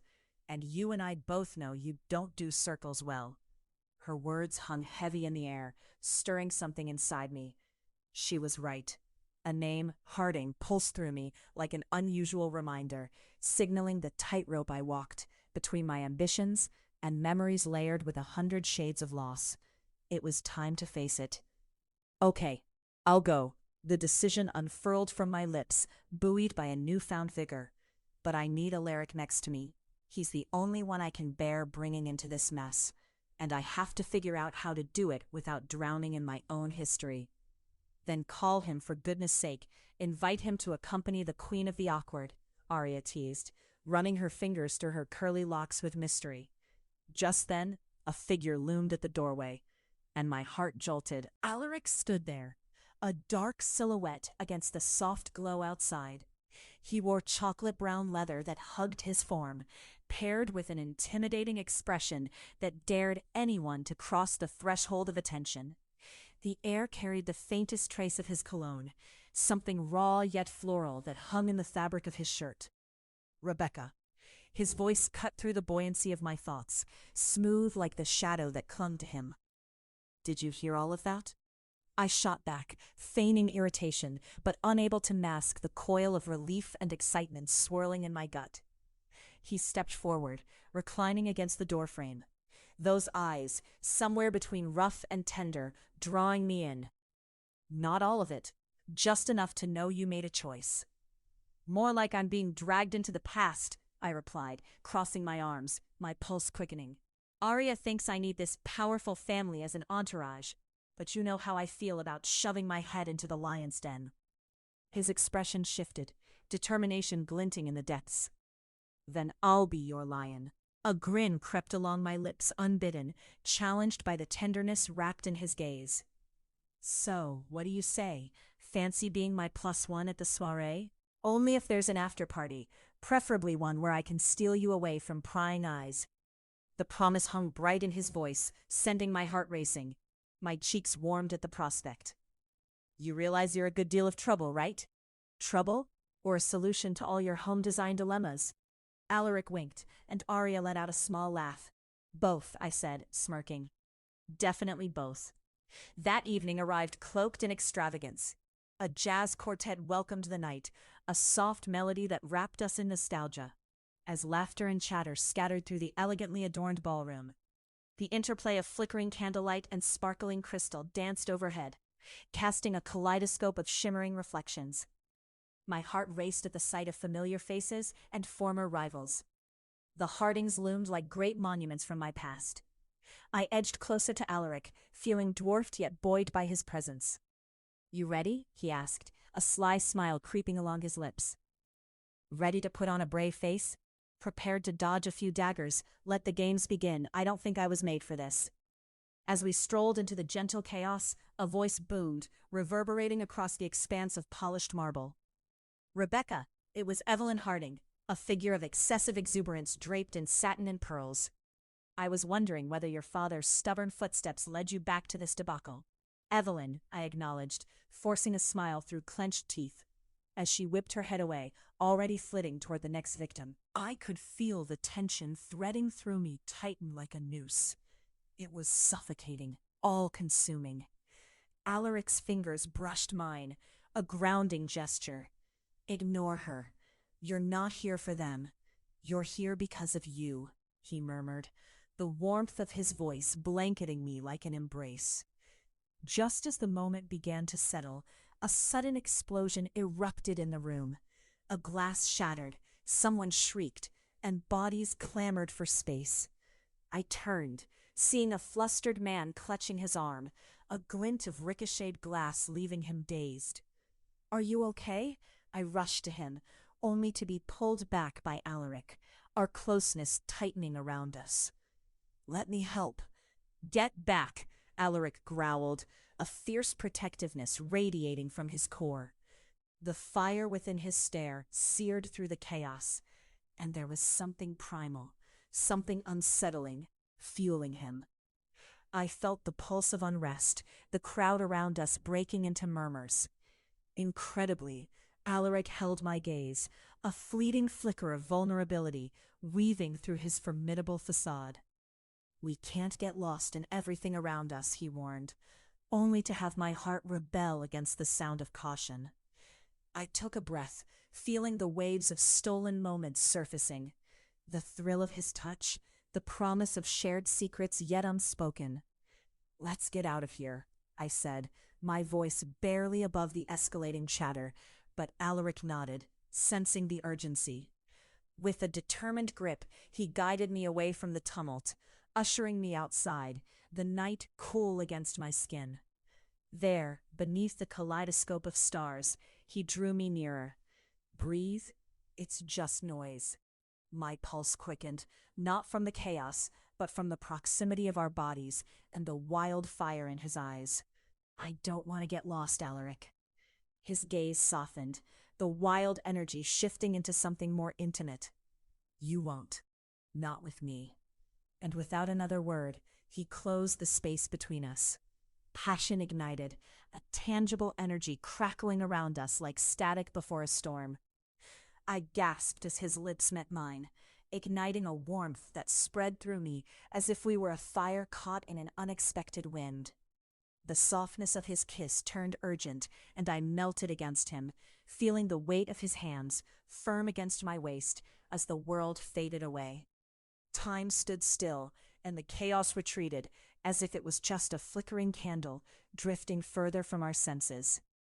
The kiss deepened, pulling me under until I was gasping for air and aching for more. I gripped his shirt, surrendering to the torrent of heated longing, as Alaric pulled me on the precipice of desire, fully awake and thrumming. An innocent murmur of the night curled around us, an orchestra for a moment suspended. My heart raced in rhythm with the fiery exchange, and I whispered against his mouth, "Alaric." "Tonight's just beginning," he whispered back, an enticing promise laced with danger. Outside the gallery, the laughter faded to a distant echo, while we wove a new story wrapped in the mystery of desire, unearthing forever through a single kiss in the chaos of the night. And beneath the stars, as we embraced the wild shadows waiting to unfurl, I knew all too well the night would twirl us in and out of their web, testing the fragility of truth, love, and the desires we dared to harbor. Chapter 26, Jealous Hearts. "Are you really going to wear that?" Lila quipped, leaning against the doorframe to my tiny home office, with a smirk that knew no bounds. The sunlight streamed through the windows, illuminating the dust motes dancing lazily in the air. It was like a warm embrace, much like the late summer day outside, yet my skin prickled with tension. "Why not?" I replied, holding up a sleek sapphire blue dress. Its fabric shimmered against the afternoon light, the kind of fabric that whispered luxury. "I thought we were dressing up tonight." In my mind, I pictured Alaric's gaze traversing the expanse of the room, landing on me with that electrifying intensity that set my skin ablaze. But I immediately shook my head, as if to dislodge the thought before my senses could fully engage. "Dress to impress, yes," Lila said with a dramatic flair, her dark curls framing her face like a halo. "But you do know there will be more than just art experts at Riccardi's soiree. You might as well dangle a steak in front of a pack of wolves." She crossed her arms, her eyes sparkling with mischief. "Like you really want to catch the attention of all those greasy philanthropists." "Right," I chuckled, dismissing her sarcasm. "Greasy philanthropists do not keep me up at night." The words landed heavier than I intended, and Lila raised an eyebrow, a challenge igniting in her expression. "Becca, you're delusional if you think they don't smell ambition like blood in the water." She leaned closer, lowering her voice. "And let's not even talk about Alaric." Her tone shifted, drawing me back from thoughts of fabric and parties and straight into a tempest of chaos. Alaric. My heart danced uneasily at the mere mention of his name. My fingers grazed the soft material of the dress, but suddenly the weight of my choices pressed down like lead. Every laugh, every brush against his shoulder. Had I really meant to ignite that fire between us? "Are you worried about him?" Lila pressed, flipping the energy in the room like a switch. "Or is he worried about you stepping out of line? I mean, last week, did you see his face when you spoke to Adam? There's an intensity there, Becca. Honestly, the memory of that night was still fresh in my mind, Adam's charming smile, and the way it seemed to boil Alaric's blood over. An invisible magnetism pulled us together, but it felt dangerously one-sided, like static electricity crackling just below the surface. "I'm fine," I breathed, a little too quickly. Lila rolled her eyes but shrugged her shoulders in reluctant acceptance. "Just watch your back, Diva. Forgive me if I'm not keen on the idea of my best friend caught in a dangerous game." Her warning lingered. "It's just business," I insisted, even as doubt crept into my throat. "This soiree is for people who want to save the estate. It's all about the art." "Don't fool yourself," Lila interrupted, her gaze sharp as a knife. "When you enter that house, you're stepping into a lion's den. You'll need to protect not just your family's legacy, but also your heart." With Lila's words echoing in my ears, I finished dressing in silence. I slipped on the heels that projected confidence, until I wobbled slightly, righting myself with a determined grunt. I caught a glimpse of myself in the mirror, a woman both vibrant and haunted by the ghosts of decisions not yet made. "Come on, it's time," Lila said, her own outfit gleaming with eclectic flair as we stepped out into the balmy evening. I could feel the night pulsing with potential. As we approached the grand estate, the gardens basked in purple twilight, the rich scents of lavender and rosemary curling in the air. But a storm brewed beneath the surface. "Is it always like this?" I asked as we entered the brightly lit foyer, warmth spilling over us. Guests mingled like peacocks, clad in their finest attire. I offered a polite smile to one acquaintance after another, their eyes scanning me before darting back to Alaric, who was deep in hushed conversation with a group of art collectors near the bar.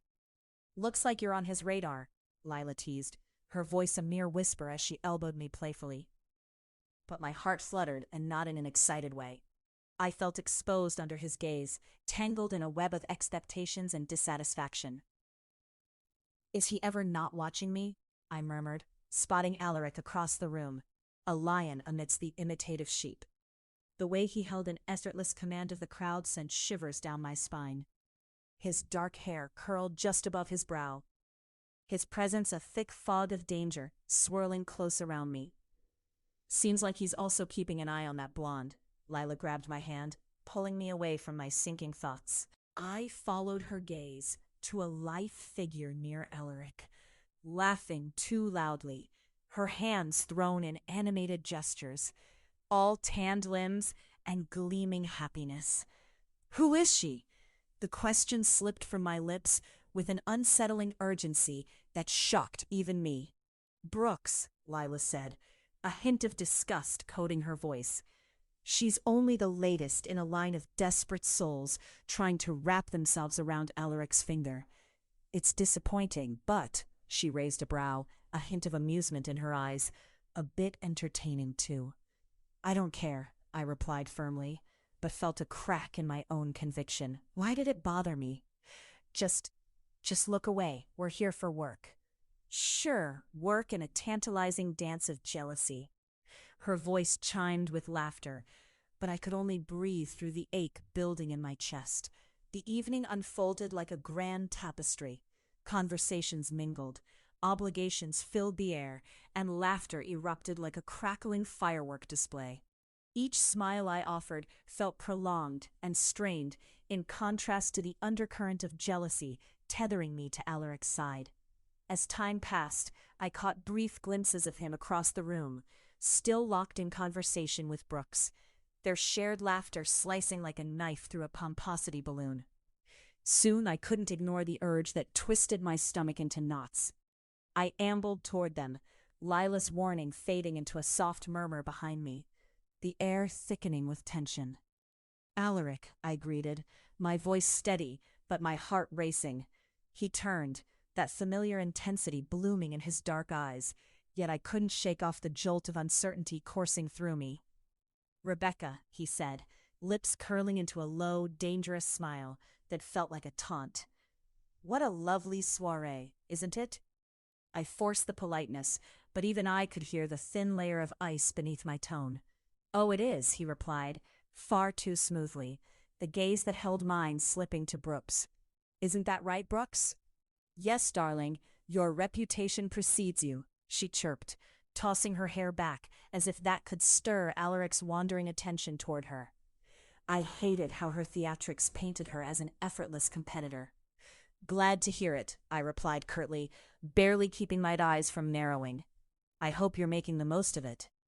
"I'm sure Alaric here has a lot more to show me," Brooks retorted, a smirk stretching across her lips, as if she had the audacity to stake her claim on my world. Alaric's eyes darkened, all lingering warmth replaced with fire. "That's enough."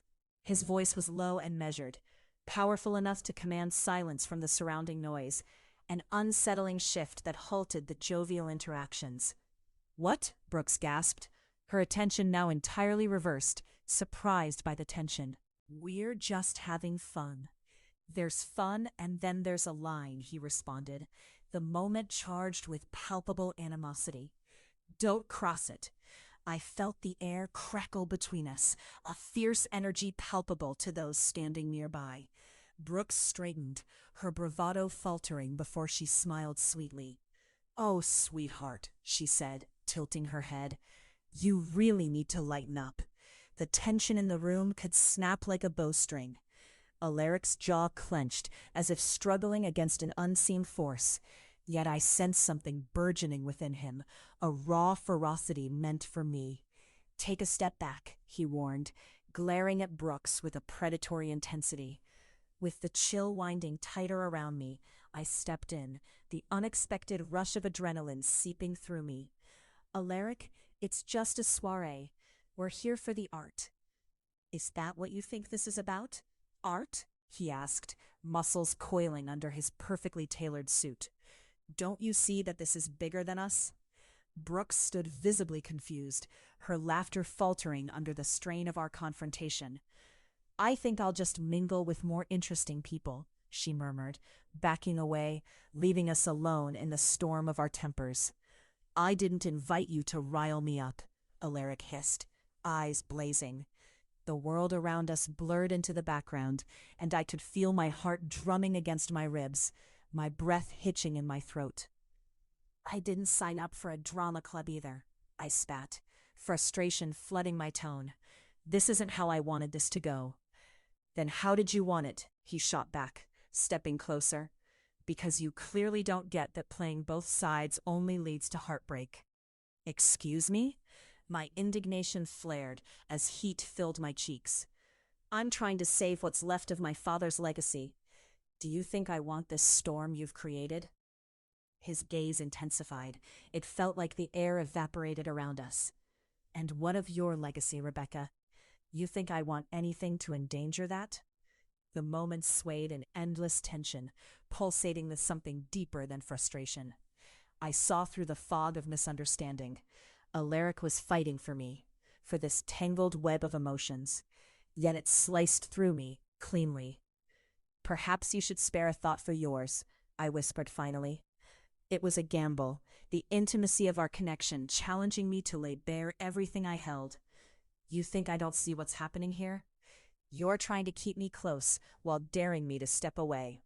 He remained silent, jaw set, but his features softened, unveiling layers of vulnerability beneath the fierce exterior. "Rebecca." Before he could finish, I edged closer, abandoning the space that had always lingered like a cautious promise. "No," I interrupted, curiosity mingling with anger. "You're the reason I'm here, standing my ground. You're the one who makes me want to break every rule." Alaric's breath hitched. The fire igniting within him echoed in my own heart. His fingers grazed the underside of my chin, sweeping me forward as if I was some kind of equal in this chaos. His gaze searing, yet tender. "Then let's clarify something," he whispered, a dark promise lurking within each word. "You're mine now." As heat coiled snug around us, I surrendered moments later to the electricity coursing through our connection. Maybe it was the tempest of our fears fusing into desires unfulfilled. Maybe it was the reckless abandon that touched all of my senses and dared me to embrace him entirely. Space shrank until it vanished. I lost the voice inside my head in favor of a rhythm echoing through my entire being. "What are we doing?" I gasped, but beneath the surface of that question lay something else entirely. A thirst for freedom, twisted with the uncertainty of what came next. The answer was carved in the desperation of his lips crushing against mine, a fierce reminder of what it meant to want someone so entirely. My heart thrummed with frenzy, and everything else slipped away amid lingering tension, the laughter of guests, the warmth of the night, fading into nothingness. "We'll find out together," he murmured against my mouth, the weight of every unsaid word emerging from our shared desires. I could feel the world was no longer just happening around us, but within us, bursting at the seams. As I lost myself in the rhythm of us, punctuated by the taste of him mingling with my air, I knew this night would mark the beginning of the end, the plunge into the chaos stirring dangerously close. It was reckless, exhilarating, and dangerously beautiful. I caught my breath only to realize the storm was far from over. It had only just begun. "Just know, Rebecca," he growled as we broke apart, his eyes darkened with lust and something far more vulnerable. "I've drawn my line in the sand." "Then we're in for one hell of a fight," I whispered, the fire igniting once more. And oh, how we would fight, to carve our place in this world, together. Chapter 27, Web of Lies. The rain drummed against the window, a relentless percussion that echoed through the cavernous halls of Ashford Manor. The scent of damp wood, of history unfolding its heavy layers, invaded my senses as I moved from room to room. Though the estate was sprawling and grand, every corner felt constricting today, its stone walls heavy with secrets. I stood in my father's late study, surrounded by mementos of an era past, trying to bring order to the chaos that had enveloped my life. "Ignore the storm, Rebecca," I whispered to myself, pulling my damp cardigan tighter around my shoulders. "Just organize the books." Each volume I then plucked from the shelves felt like a weighty judgment from the past. I shifted through the art catalogs. More than one caught my eye that had connections to Alaric. A ghostly chill coursed through the air, nearly suffocating. For all his fiery charm, he had invaded my thoughts like a storm cloud, causing havoc both in my heart and in my mission. Suddenly I jumped, the sound of a sharp knock on the door slicing through the tension. "Is now a good time?" The voice belonged to Lila, my best friend and lifelong confidant, a collision of bright energy and pragmatism. "Lila," I trailed off, the frustration I had been compiling swirling in my chest. "You can come in, but just so you know, I am less than graceful at the moment." "Graceful? You should see me trying to juggle lunch orders during rush hour at the cafe," she said with an exaggerated roll of her eyes as she entered. "You look like you've lost the will to live. What's up with that?" "Just some family stuff," I lied, forcing a smile. "You know, Beggs, estates, unwelcome ghosts from the past." Her brow furrowed. "This storm really got you worked up. You can't save the world, Bia. Just admit that." She stepped closer, the scent of coconut and sea breeze wafting off her. "If being sensible was a relay race, I'd be a medalist by now, hun." When I met her gaze, I could see flashes of concern, mixing with that warmth I trusted more than most. I took a deep breath. "It's just Alaric. We're complicated." She raised her eyebrows, a teasing grin bubbling to the surface. "I thought you were being seduced by a dangerous criminal. The excitement alone would keep me up at night like it's some Las Vegas sin." "What could be more dangerous than loving someone who has no idea who he's hurting?" I punctuated my words with a gesture toward the various catalogs strewn across the desk. "He's chaotic, Lila. It's seductive, until it's not." After a moment of silence, she stepped closer, arms crossing in defiance of the cold. "Which one do you love more, the art or the artist? Because if this is about Alaric and you losing yourself in him again, it can't end well. Lila, I am trying to turn this estate into something greater than my father could ever achieve," I snapped, my agitation surfacing. "And I can't lose my sense of self in a relationship that doesn't make sense." Dramatic thunder rolled outside, punctuating my statement. She held her hands up in mock defense, but her eyes softened. I believe in you, and I certainly believe in the power of his charm. Charm? Is that what we're calling grand proclamations and possibly illegal activity now? I laughed, but the sound felt hollow. I can't decide whether I want to run toward him or as far as I can get. So, run toward him. Leela jabbed her fingers in the air. You're obviously intrigued, and it's not like there's a better candidate roaming about. Just be careful, all right? There was a knock yet again, this time more forceful, followed by Alaric's low baritone, slicing through the electrified air like a hot knife through butter. I actually need to speak with you, Rebecca. With renewed vigor, Leela shot me a quick wink, turned sharply, and slipped out, leaving the door ajar. My heart hammered as Alaric's presence filled the room, his cologne mixing with the petrichor wafting in from the open window, creating a heady concoction that had me reeling. Don't come any closer, I said, raising a hand to stop him, determined to reestablish the lines I had convoluted, even if the walls of this estate felt closer with every uttered word. What do you want? Can't a man just check on the woman he cares for? He retorted, his voice smooth as whiskey, hinting at the coiled tension in the air that was hard to ignore. Sure, if that man knew how to be honest, but I don't think this, whatever we have, is built on honesty. The words tumbled out of my mouth faster than I could comprehend their weight. He leaned against the doorframe, a case against my effrontery. You know I hate games, Rebecca. The spark in his eyes nearly set the room ablaze. I'm not trying to hurt you. Not yet, anyway, I fired back, feeling protective of myself even as the heat between us intensified. What's the real reason you want to see me? He inhaled deeply, as if he was gathering his thoughts, and from him that held weight. The same reason you could never admit you crave someone real, Rebecca. You don't know how to let go of the past. We've both lost things we can never regain, I said, frustration mounting. I stepped forward just a breath away from crossing that invisible line that sparked such turmoil inside. Only you keep adding to the fear of losing what could be.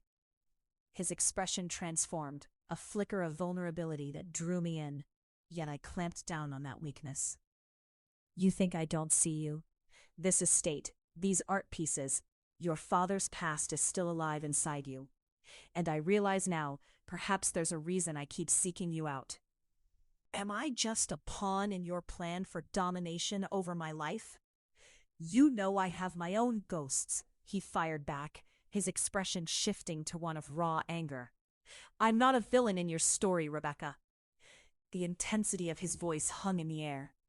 I could see it, the understanding vibrating between us. But there was something more, a hint of jealousy dancing beneath the skin. Then what is it? I whispered fiercely. Tell me why I keep feeling pulled toward you. He stepped toward me, invading my space, every heartbeat echoing in synchronization with the thunder outside. Because despite everything that's happened, you're a scandal I can't erase, a feeling I can't deny. Nothing about this has been easy, and you're right to doubt. The door swung open wider behind him with a force that startled us both. Leela had returned, her hair slicked back against her head as she panted slightly, glancing between us like an amped-up referee. You two are perfect for a soap opera, she quipped. I feel like I should be taking notes. What's next? A dramatic reveal about your childhood? Leela, I snapped, mortified, my cheeks heating. Now is not the time. Ah, but it is. You two are on the verge of combusting here. She cupped her hands together, tilting her head between us with an air of comic exasperation. Look at each other. He's practically begging to show you his heart, and you look like you're struck by lightning. Alaric's gaze hardened as he glanced at her, then back to me, the crackling intensity shifting into an uncomfortable blend of tension and humor. Laugh if you must, but you're framing this all wrong, my dear. You think I relish the chaos? I'm fighting for your trust in whatever way possible. You're good at fighting, Alaric, but perhaps not good at knowing who you're really fighting against, I replied pointedly, meeting his firm gaze without flinching. Leela clasped her hands, her smile breaking through the fog. We're all friends here, friends who need alcohol. Wouldn't that lighten the mood? I'll go fetch some. With that, she darted back out, leaving us alone again, but not quite. The breath between us felt electric, charged with uncertainty and lust that had been building like the pressure of the sudden storm outside. How could she make light of this? I mumbled, the weight of our conflict still hanging overhead. She understands more than we give her credit for, Alaric murmured, stepping closer still, until I could see the depths of his eyes, storm clouds swirling with dark intentions, yet yearning. I feel like we're one storm swirling around an angry sea, I admitted, my voice softer now. And every word is just more thunder. As long as we navigate it together, he stepped closer still. The tempest can turn into something else entirely. The clouds loomed, the wind howled, and at that moment, I tilted my chin up, inviting his lips, daring the storm to rage against us. I needed to know, I needed to embrace this madness. He crushed his mouth against mine, and the world melted away. The kiss like the first drops of rain meeting dry earth, a surge of passion that set my soul alight, removing the chaos of lying hearts and hidden truths, if only for a moment. This was the raw connection we both feared and yet could not resist. As rain cascaded down and thunder erupted above, I realized that sometimes the only truth you can cling to is the one right in front of you. The love you can fight for, even when everything else feels like a web of lies. Will it always be as hurricane-like as this? I whispered breathlessly against his lips when we paused. Only when you're willing to let chaos be the air you breathe, he sighed, pulling me in closer as I lost myself in promise, in depth, and in whispered regrets that beg for redemption. When Lila returned with a wild look of glee, her arms laden with glasses and a bottle, she interrupted the tender moment, her infectious laugh colorizing the storm that had taken over. You two aren't done yet. All secrets will come to light eventually. And as we turned, laughter bubbling up for the first time in what felt like hours, I couldn't help but think that this new tempest might just lead us to safer shores or deeper storms altogether. And I was ready to chart that territory, trust fraying, yet fueled by the kind of desire that felt dangerously real. Chapter 28, Chasing Shadows. The moon hung low over the cityscape, a ghostly orb casting silver light over the cobblestone streets that twisted like memories of a past I couldn't escape. My heels kicked firmly against the stones, each step echoing in the silence, the night's chill curling around me like a lover's embrace, a bittersweet reminder that I was utterly alone. The shadows felt familiar, enfolding me in their damp cloak as I slipped through the narrow alleys of District 5, my heart thrumming a restless rhythm. I was searching for the origins of the threats that loomed over me, a quest twisted by uncertainty and fright.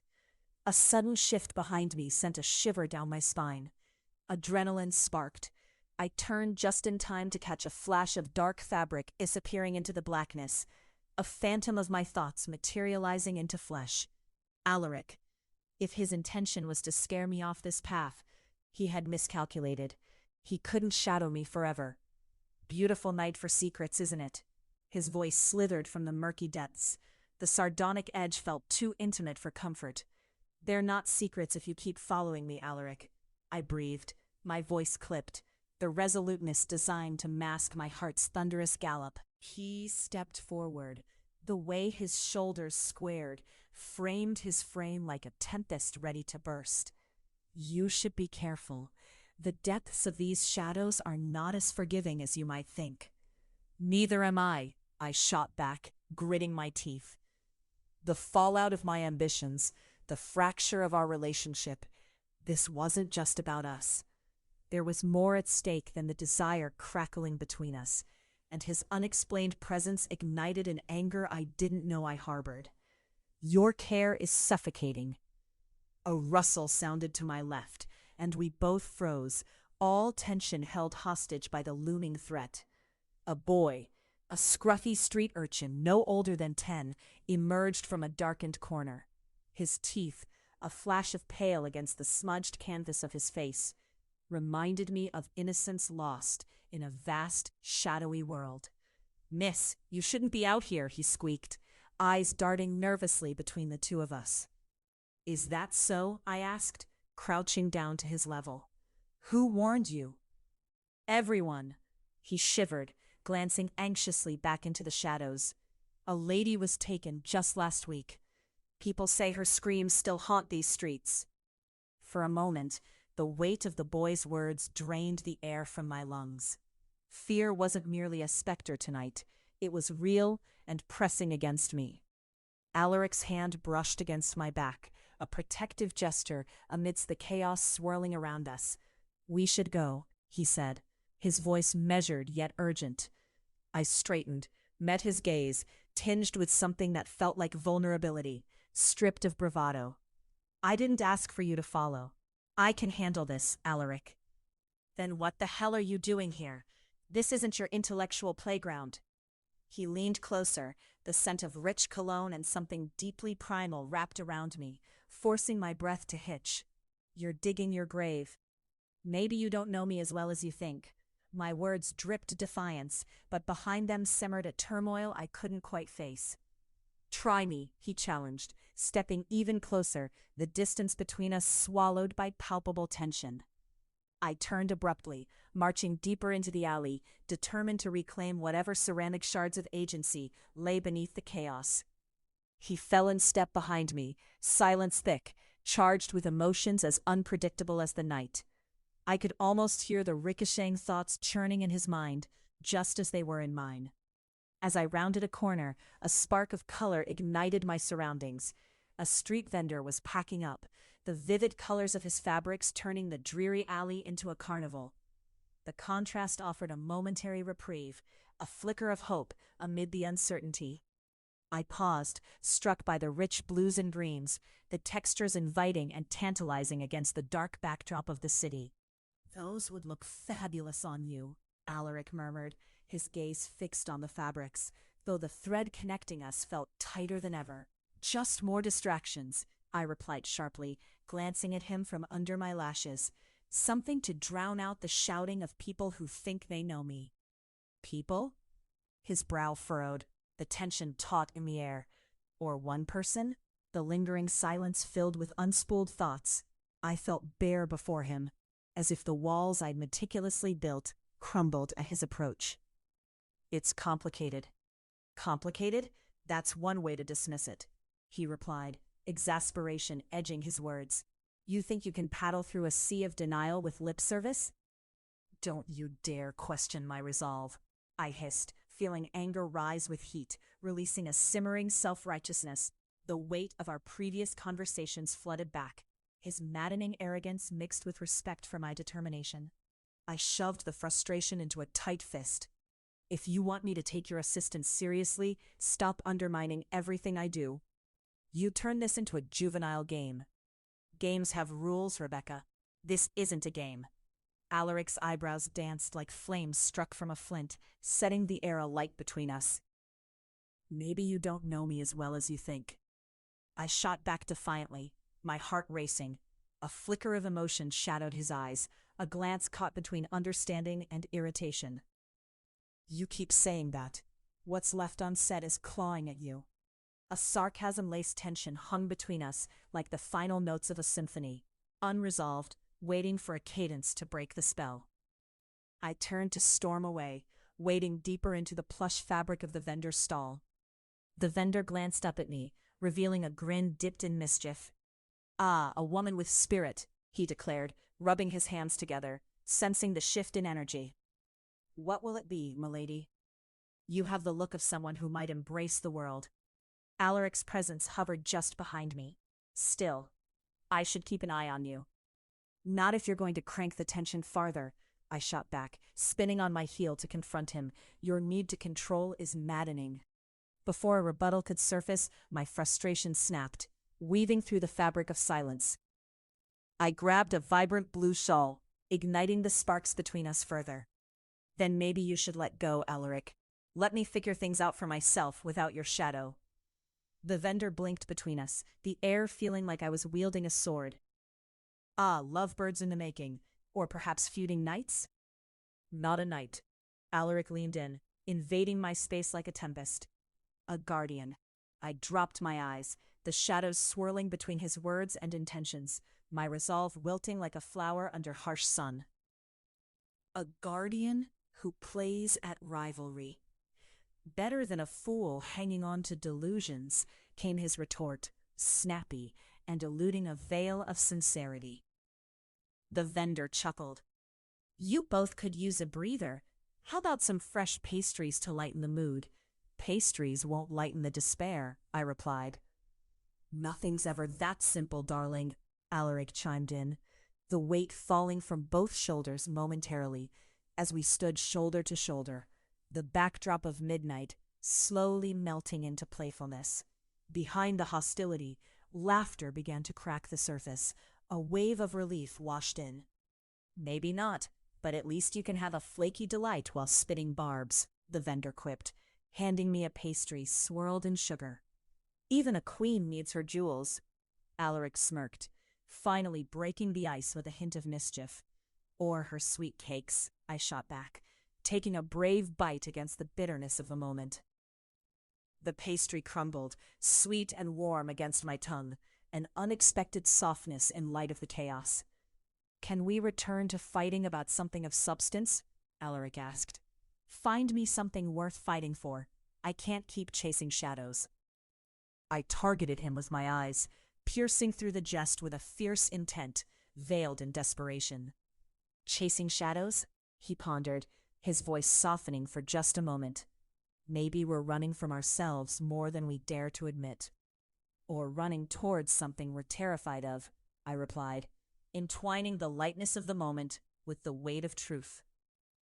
The vendor smiled knowingly, packing his things, his presence a soft parting gift. Remember, curiosity is the spice of life. With that, we were returned to stillness, patrons of the night, where secrets thrived. The air thickened with unknowing, where shadows stretched and danced. Rebecca, Alaric stepped forward, brow creased with intent. You don't have to. I do, he interrupted, his voice deeper, imbued with earnestness. This is about understanding how I feel when I lose the control I've built. Don't you see, when I feel you slip through my fingers, I'm left with despair. The vulnerability in his voice struck a chord inside me, resonating against the walls I'd put up, reverberating into echoes of longing. I never meant to make you feel.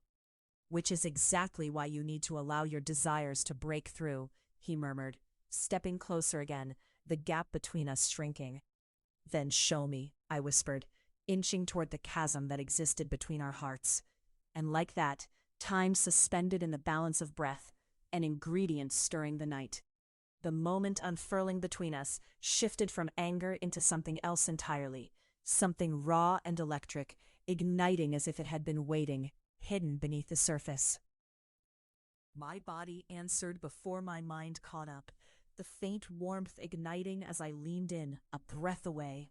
He pulled me closer, a sudden rush of lust mingling with passion, fingers tracing the line of my arm, igniting flames as he whispered gently, "Yes, let's find out what this means." "We will," I murmured, heart racing and palms sweaty, but determined curiosity beckoning us both toward the thrilling unknown. In a moment where dark shadows clashed against the edges of our understanding, our mouths met with urgency, a collision of need that carved away the static air until all that remained was the loud thrum of satisfaction echoing in the night. Our breaths intermingled, mingling sweetness and uncertainty in equal parts until the city faded away. All that existed was us. Amidst the tumultuous dance of fear and desire, we fiercely embraced the thunderstorm that had finally awakened us both. And in the shadows, in the moonlit embrace of the night, a profound understanding began to stitch itself into the very fabric of our souls. Nothing worth having comes easy. But then again, perhaps this was only the beginning. Hashtag Chapter 29, Caught in the Crossfire. The rain pounded against the windows of the old study like a relentless drummer, a rhythm that mirrored the chaotic tempest in my mind. My hands trembled as I clutched the tattered leather cost of my father's journal, my eyes desperately scouring the faded ink. I was entrenched in a mundane task, sorting through antiquated papers, remnants of a legacy I desperately wanted to reclaim. Yet each word danced in front of me, invigorating memories staining my heart. Rebecca, my best friend Zoe, burst into the room, her voice buoyant against the somber backdrop. She was nearly dripping from the downpour outside, a sight strikingly vivid against my muted surroundings. Why on earth are you holed up in here? It's a storm out there, and you have a soiree to prepare for. Just trying to sift through some old family stuff, I replied, forcing a smile. The slightest hint of tension in my words betrayed me. There was something about tonight's gathering that filled me with dread. A sensation clung like wet fabric to my skin, something far more threatening than the storm overhead. Come on, it's just a few art collectors, not a battleground. We'll be fine. Zoe shot back, an exaggerated swing of her wet hair sending droplets flying. Or are you hoping to get swept away by a dashing genius? My thoughts involuntarily flickered to Alaric, the way he commanded a room, how the light caught the depth of his eyes and turned it into something dangerously alluring. Yet along with the thrill he brought, shadows lurked. Ha! Dashing is one word for it, I suppose, I teased, and my voice faltered for just a beat too long. Zoe, with her keen eye, noticed. She stepped closer, narrowing the distance between us. Something's bothering you, she probed, folding her arms as a smirk painted her lips.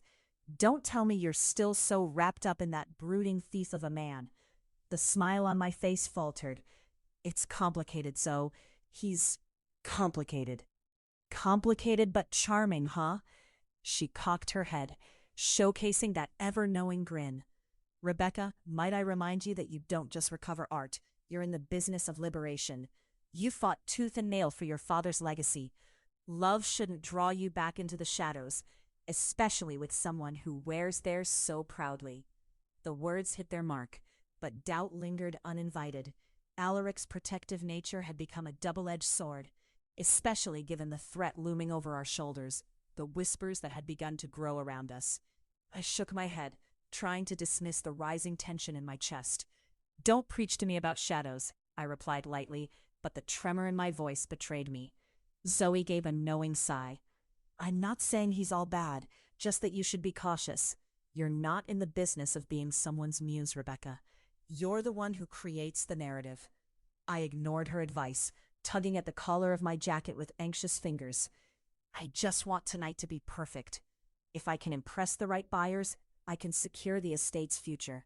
The thunder growled above us, and the air thickened with an anticipation that had nothing to do with the storm outside. I sent a quick glance to the clock on the wall. There was little time left, and my resolve started to wane. All right, Zoe relented, breaking into a soft chuckle. I'll help you out. Where do you keep the good wine? You know it's not a soiree without a little indulgence. Seriously? I teased back. Isn't that what every good friend is for?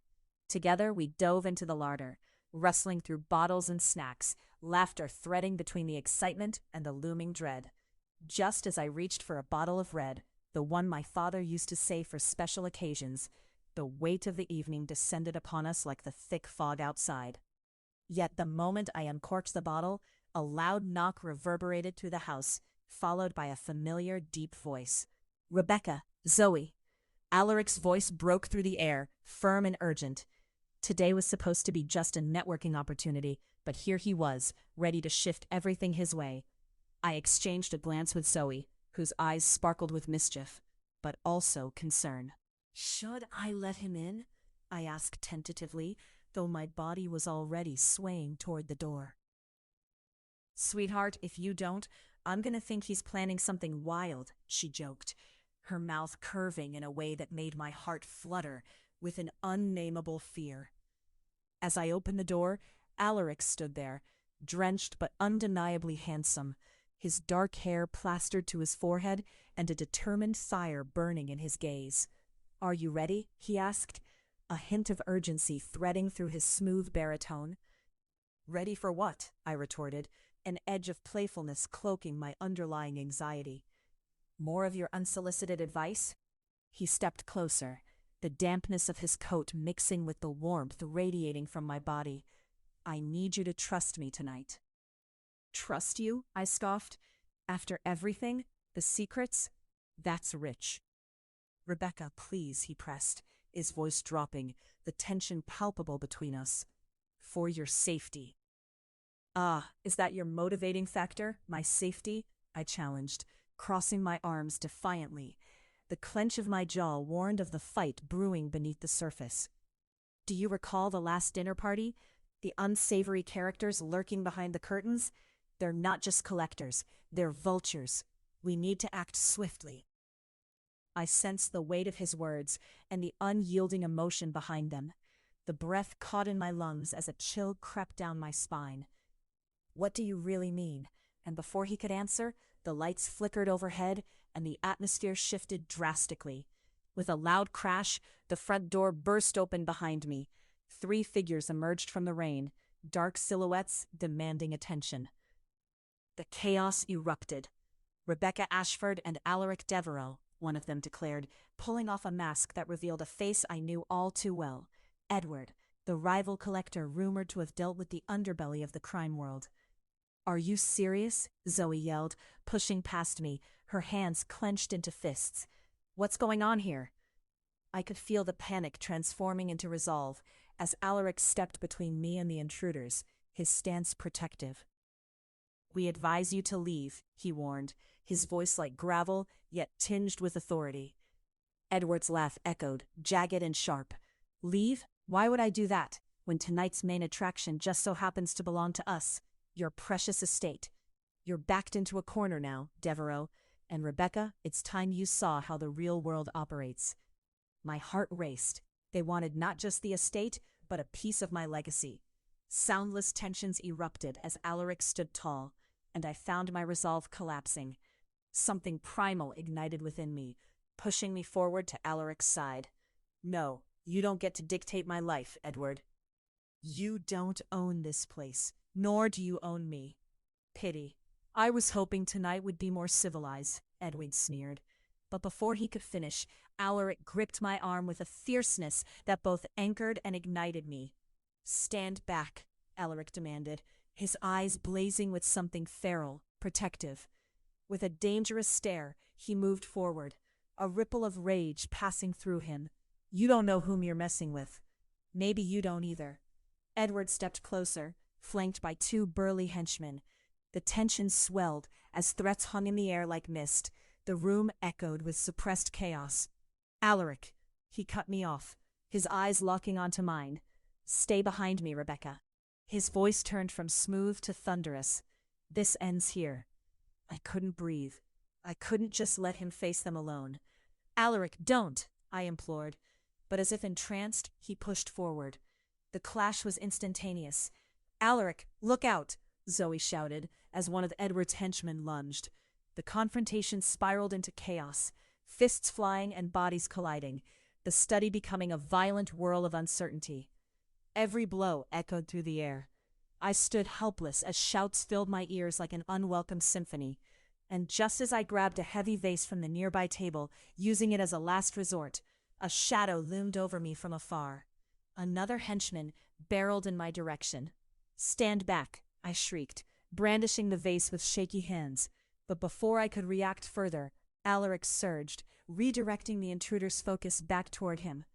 Leeched of breath, powerless, I watched as Alaric's commanding presence became a dance of intensity, graceful yet brutal, fierce yet strategic. He defended himself against 3 attackers, weaving fluidly, refusing to back down. Rage, fear, and admiration intertwined within me, shimmering like an electric current. The chaos morphed into a visceral, primal spectacle. "Does he plan to fight all of you?" I gritted out, voicing my disbelief. I was frozen, but Zoe charged in beside me, adrenaline coursing with no hint of hesitation. "Catch me if you can," she quipped to the stunned henchman that had momentarily diverted his gaze. The confusion broke the tension as she hurled a decorative piece, sending it crashing through the air. The distraction offered Alaric the moment he needed. He swung, a sweeping arc of his arm that collided with the torso of one assailant, the impact thundering through the room. "Get out," Alaric commanded, turning in my direction. "Run." But I refused, planting my feet as my instincts screamed for me to stand beside him. "I'm not leaving without you," I yelled over the chaos. "Will you listen?" Alaric thundered, his attention split between me and our would-be assailants. Before I could respond, one of Edward's henchmen lunged. The collision sent Alaric staggering. My heart shattered as I watched him fight to regain control. With determination coursing through my veins, I took a swift step forward. "You've always been my strength," I said loudly, feeling the raw energy flow into my voice, the connection sparking a resilience within. "But this is our fight." Alaric's glance met mine, a fleeting moment that transcended the storm swirling around us. Together? It was a question that demanded attention, standing above the disarray. "Always," I breathed, my heart racing in sync with the rising tension. In that whirlwind of chaos, I stepped beside Alaric, adrenaline fueling me. Together, we maneuvered, a seamless interplay of strength and agility binding us. We fought instinctively, unveiling hidden depths of trust and connection that we'd only begun to explore, driven not just by love, but by a shared purpose. And in that storm of fists and instincts, we conquered our fears, allowing the chaos to draw us closer until amid the frenzy, a quiet reignited between us, a breathing room sculpted of shared strengths, of all the moments unspoken, yet understood. As the last assailant stumbled back, the room fell silent, drenched in the aftermath of our shared confrontation. We stood together, breathless and charged, the storm raging still outside, but within those four walls, the connection pulsed like an unbreakable tether. "Inside or out," Alaric murmured, breathless and battered, yet undeniably alive. "We'll face whatever comes." And with that unyielding promise hanging in the air, I knew whatever shadows pressed at our backs wouldn't conquer the light we fought to keep alive. The beauty of our chaotic entanglement surged through me, and I pulled him close, surrendering to the undeniable truth that we were stronger together, ignited by desire and hardened in the heat of the moment.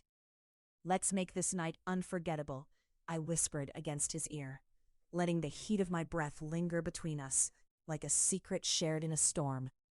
And as our lips collided, I felt the heavens storm within us, a tempest of resolve, passion, and something infinitely more profound. Chapter 30. The Aftermath of Battle.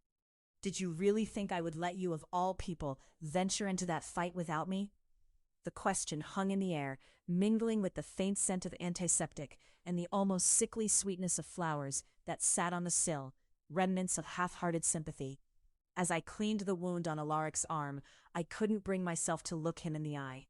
The harshness of the confrontation echoed still, but my hands were steady, the sterile cloth inching closer to the angry red line that marred his skin. "You can't keep stepping in like some white knight, Alaric," I murmured, pouring antiseptic on the cotton. "This isn't a movie where the hero swoops in and everything magically resolves." My voice cracked, just slightly, a mortal sound amidst the chaos of our lives. He winced at the sting, but the flash in his eyes held a world of mischief. "Careful now, Rebecca. My white knight might just sweep you off your feet when you're not looking." I met his gaze, a fleeting spark igniting something deep within, and I flinched at the weight of the unspoken promise hanging between us. "You're in no condition to swoop anywhere," I shot back, my tone deceptively playful, despite the flickering tension that surrounded us. Even with the bandage wrapped unfashionably snug around his arm, there was something undeniably magnetic about him, an allure that kept beckoning me closer. The soft patter of rain against the tall windows mirrored the roiling storm inside me. I could almost taste the ozone-laden air, the kind that electrified the senses, hinting at a forthcoming upheaval. "An injury is the least of my worries, darling," he countered, flashing that devil-may-care smile that sent my heart racing. It's the aftermath I'm more concerned about. Oh? I arched an eyebrow, leaning over to reach for fresh gauze. And what precisely do you have in mind for this aftermath? Something heroic, perhaps? Definitely more heroic than the agony of watching my own wound being dressed by a woman who could use a few lessons in tenderness. I rolled my eyes, unable to hide a smile, the atmosphere here buzzing with a blend of humor and electricity.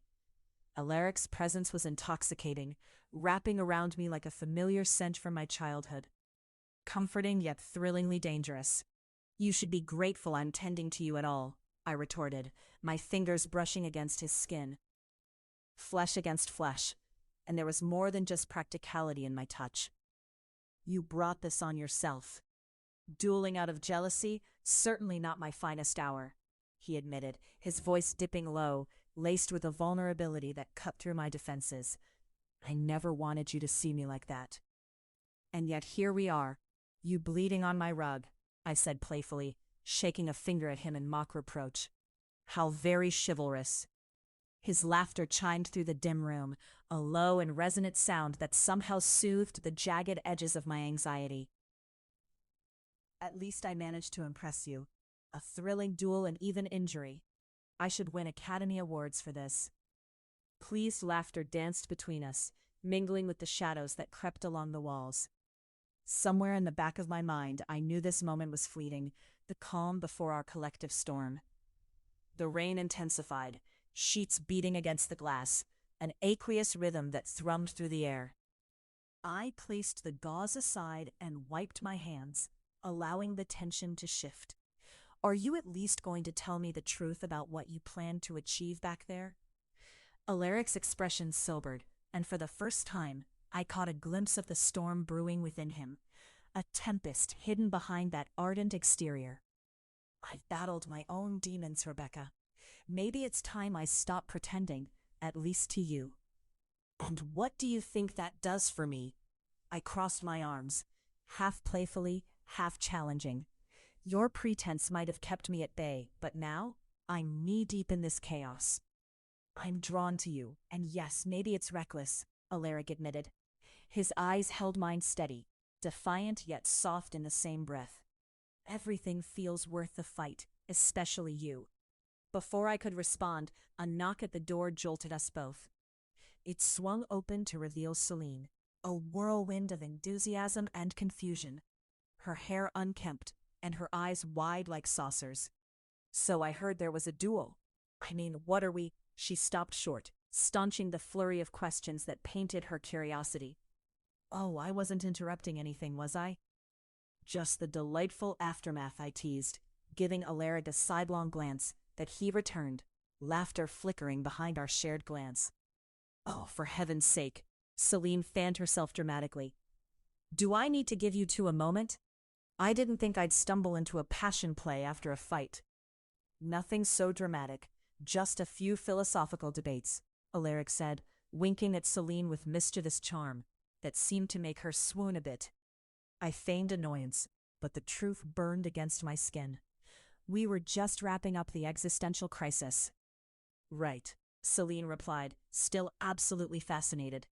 And here was I, simply hoping for a bit of gossip. A duel? Secrets? My stars, how did I not hear about this sooner? The romance might have to wait, dear. My arm is quite literally bleeding. Alaric lifted a bandaged limb dramatically. If you wanted to show off your battle scars, you could have just called for me. I have a camera. Celine quipped back, her lively spirit banishing the growing heaviness between Alaric and me. As we filled in the details, Alaric's penetrating gaze occasionally found mine, igniting warmth that rippled through me. Every remark exchanged between friends felt charged, tantalizing, a pendulum swinging between comedy and emotional entrapment that could shatter the moment entirely. Just as Celine began sharing an elaborate theory on the potential motives behind my confrontational style, another knock echoed through the room. Carla appeared, her presence cutting sharp through our joviality. She inspected Alaric with narrowed eyes, her posture abrupt and tense. What's this mess? Are we throwing duels now, Or is this a new hobby? New hobby, Alaric replied, unfazed. Would you care to join? Carla raised an eyebrow. Is your arrogance a requisite to fighting? Because I'll need to work on my game.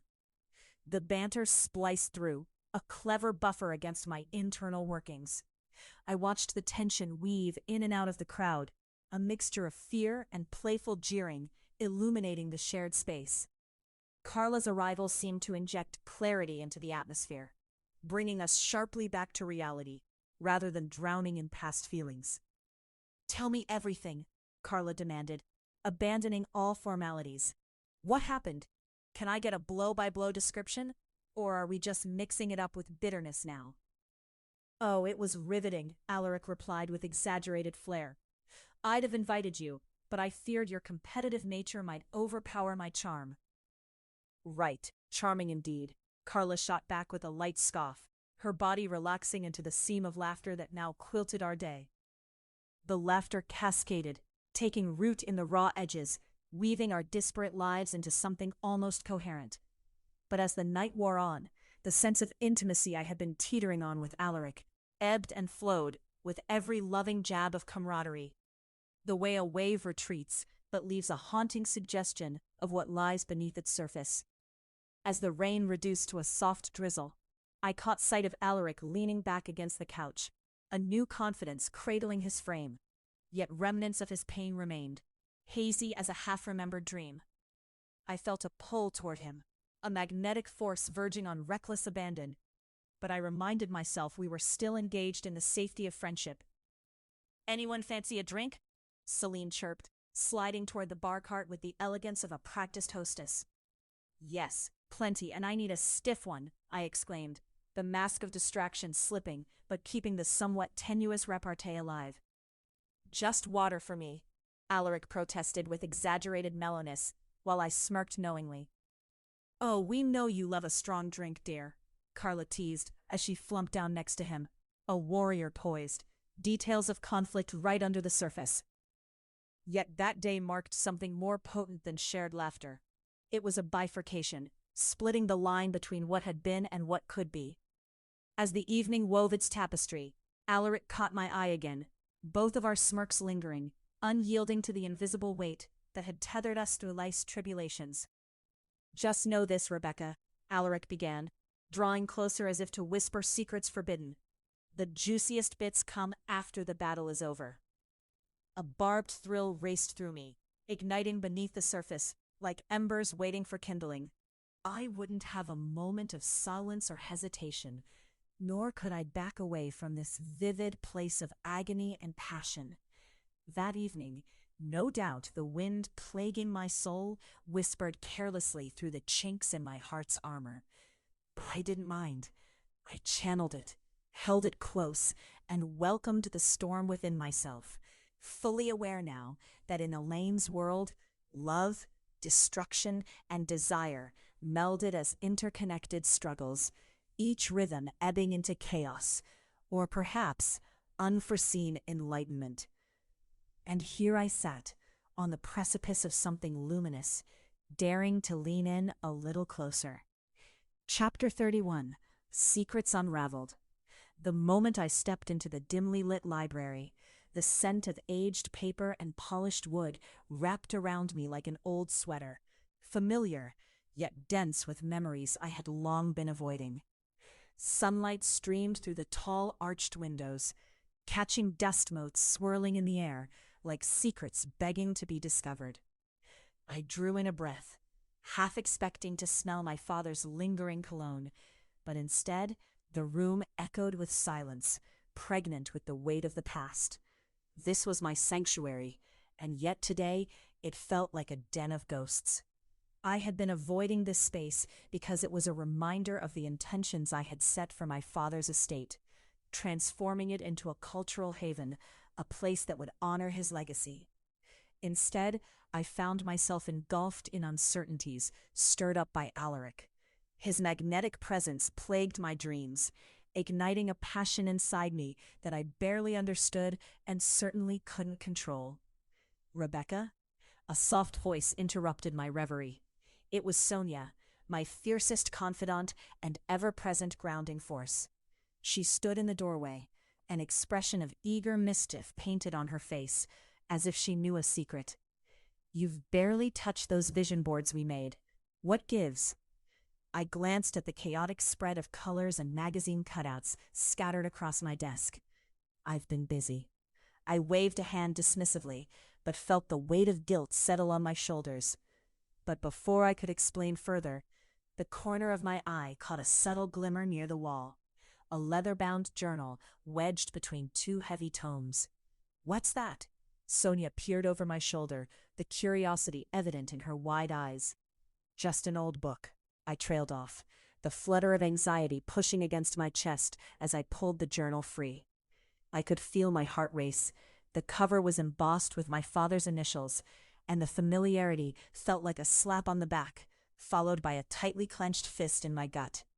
"Open it," she urged, leaning closer. With an unsteady hand, I cracked the spine. The first page was filled with my father's neat, looping script, each word feeling like a breadcrumb leading to buried truths. The entries danced through mundane appointments and notes about estate improvements, till suddenly I stumbled upon a jagged paragraph that sent a jolt of icy realization down my spine. "Rebecca?" Sonia asked, tilting her head, concerned. "Listen to this." My voice trembled as I read aloud. "It is not enough to revive Ashford Manor. The heart of our family lies buried beneath generations of buried secrets." My eyes raced ahead, biting back emotions that threatened to spill over. "I've made decisions based on darkness.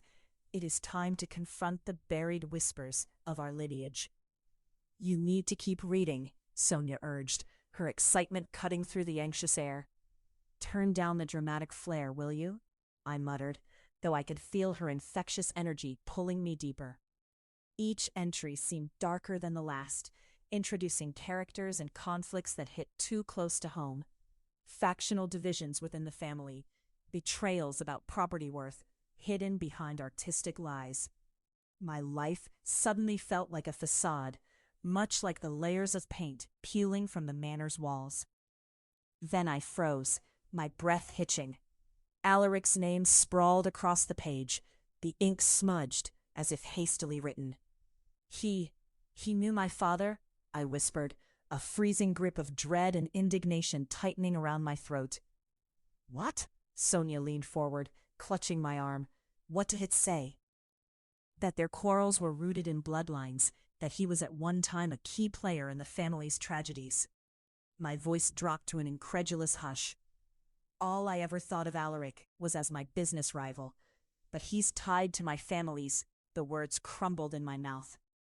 "You're saying Alaric Devereaux was involved in your family's dark past?" Sonia's eyes were wide, a mix of excitement and danger painting her features. "Yes, this grudge runs deep, Sonia. I need to confront him. I need to understand why." My pulse quickened, my mind racing through the possibilities of deceit and betrayal. Most importantly, whether it would tear us apart. "We also need to confront your feelings for him," Sonia teased, a playful smile breaking through her concern. "You can't tell me you aren't enchanted by a man who plays games like a king while keeping his heart in his hand." "Bite your tongue. I have enough issues without being tangled up in his past." I felt the heat rise to my cheeks, and yet I couldn't ignore the rush of desire that easily poured through me whenever I thought of Alaric's stormy blue eyes and that crooked grin. "Well," Sonia's voice lowered, an eyebrow raising. "Then, let's go find him. One way or another, you need to tease out the truth, and I don't think I can let go of watching this unfold." It's like a beautiful train wreck. Her laughter danced around me, chipping away the heaviness that had draped itself over my shoulders. We exchanged glances, a shared resolve forming within us. And with that, I had half a mind that regardless of the recklessness involved, I needed to see Alaric again, desperately, a magnetic pull I could no longer deny. Moments later, we found ourselves in Alaric's office, the plush leather of his chair contrasting sharply with the cold steel of his demeanor. He was pacing with his usual restless energy, the sunlight catching the edges of his wavy hair. And yet, when he saw us together, a flicker of surprise crossed his features, a spark that ignited the tension in the air. Rebecca. Alaric's voice was both velvet and steel, the sound washing over me like a familiar, intoxicating drink. Sonia. He nodded, but his gaze fixed on me, intensely probing, always searching. Alaric, I began, trying to gauge the emotions flickering in his deep-set eyes. I found something. Something about my father and... He interrupted smoothly. I can wager it's about more than just your father, isn't it? His words laced with knowing intent, wrapped around us like vines, ensnaring every thought I wanted to voice. Sonia stepped back, observing with an amused sparkle in her eyes. Looks like this could get juicy. Stay out of it, Sonia, I shot back, my rising frustration clear. I turned back to Alaric. Why didn't you tell me the truth about your connection to my family? Is it the truth, or maybe just a truth? Context is everything, Rebecca, he stated, eyebrow raised, as if challenging the very foundation of my existence. I took a breath, steadied by the flickering embers of anger and sorrow lodged within me. You had no right to keep secrets from me, especially if they affect my family, our lives. Alaric stepped closer, an intense connection forming between us, and I could feel his heartbeat, quick yet steady, mirrored in my own. And you think you understand the full scope of this? What do you know of my battles, my quests? I know enough, I insisted, my voice rising now, propelled by sheer rage. Your games, Alaric, and the chaos that follows you. I know you want something from me, beyond mere rivalry. We stood inches apart, the distance between us narrowing with every defiant heartbeat.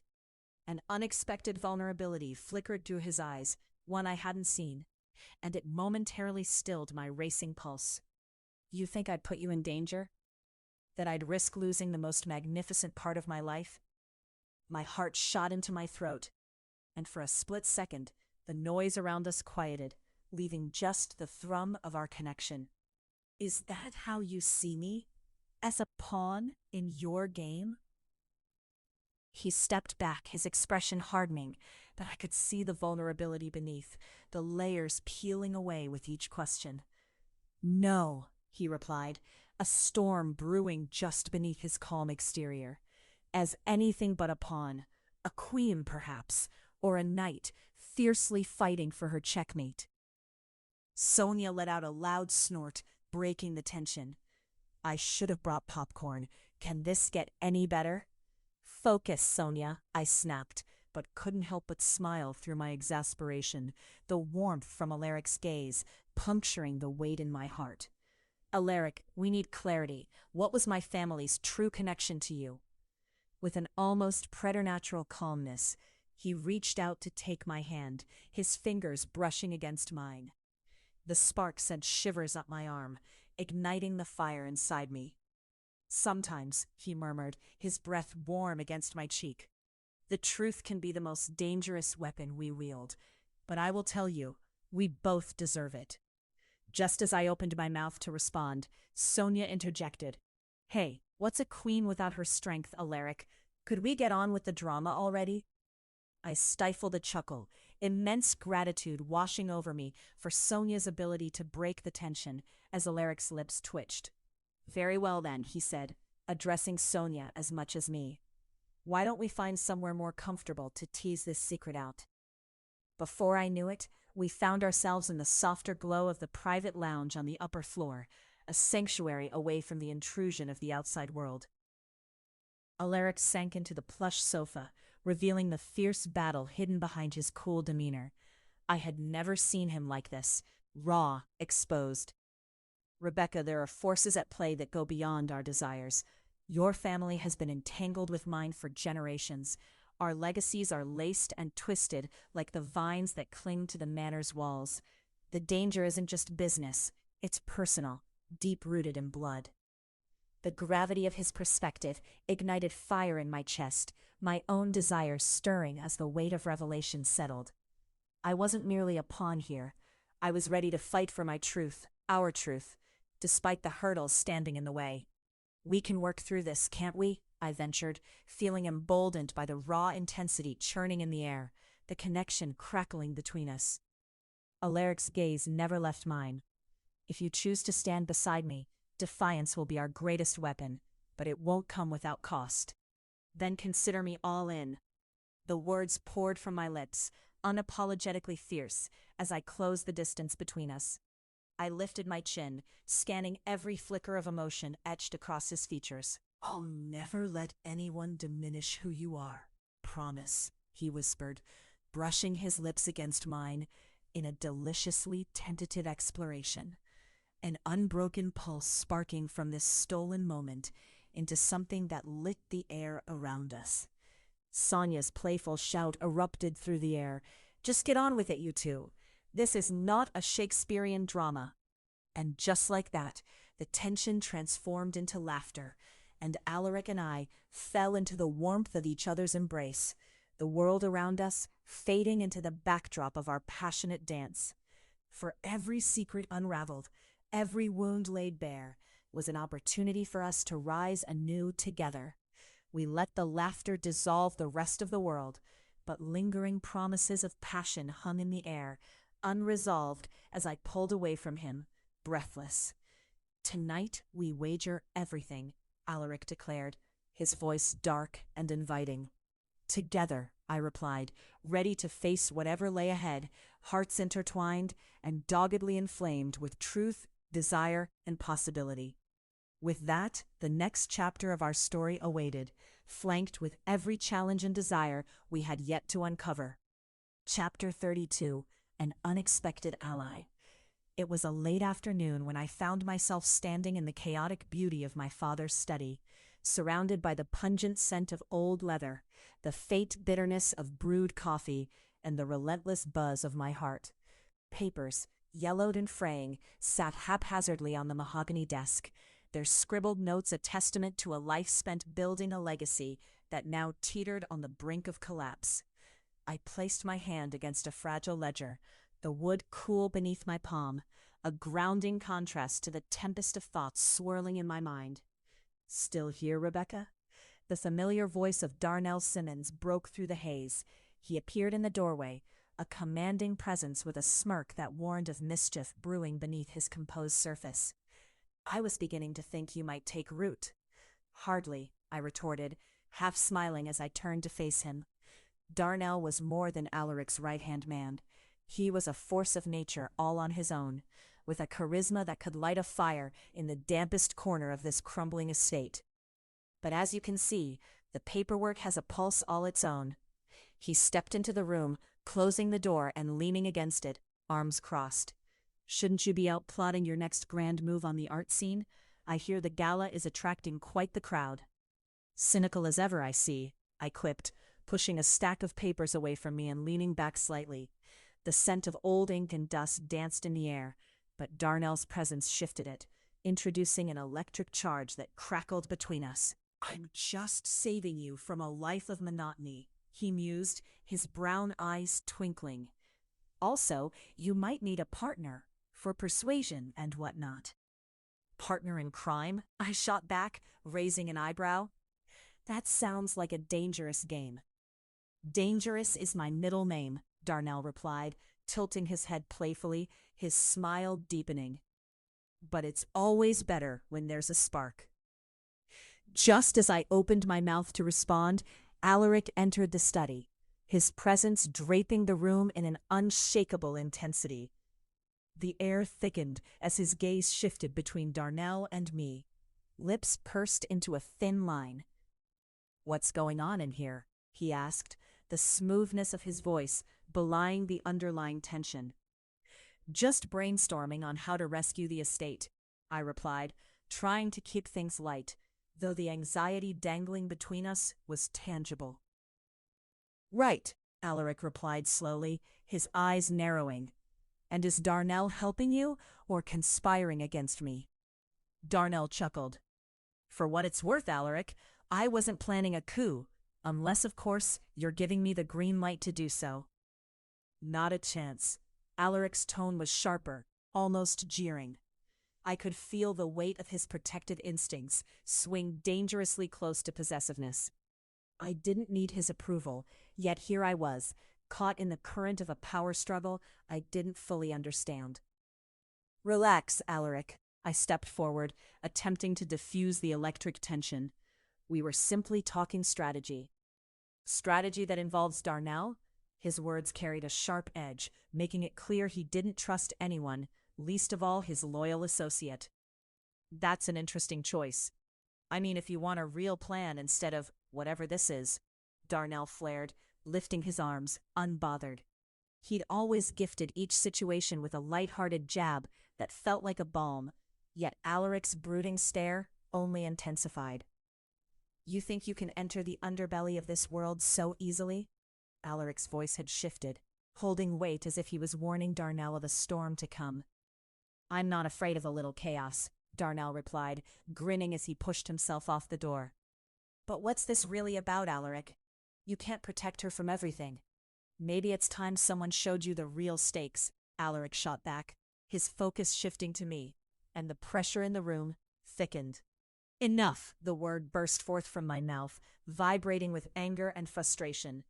"You two are acting like we're in some kind of showdown. I'm not a pawn in this game. I don't need anyone protecting me. If anything, I need allies." Darnell's eyebrows climbed in surprise. "Looks like you struck a nerve, Alaric," he teased, but knew to leave the challenge unaddressed.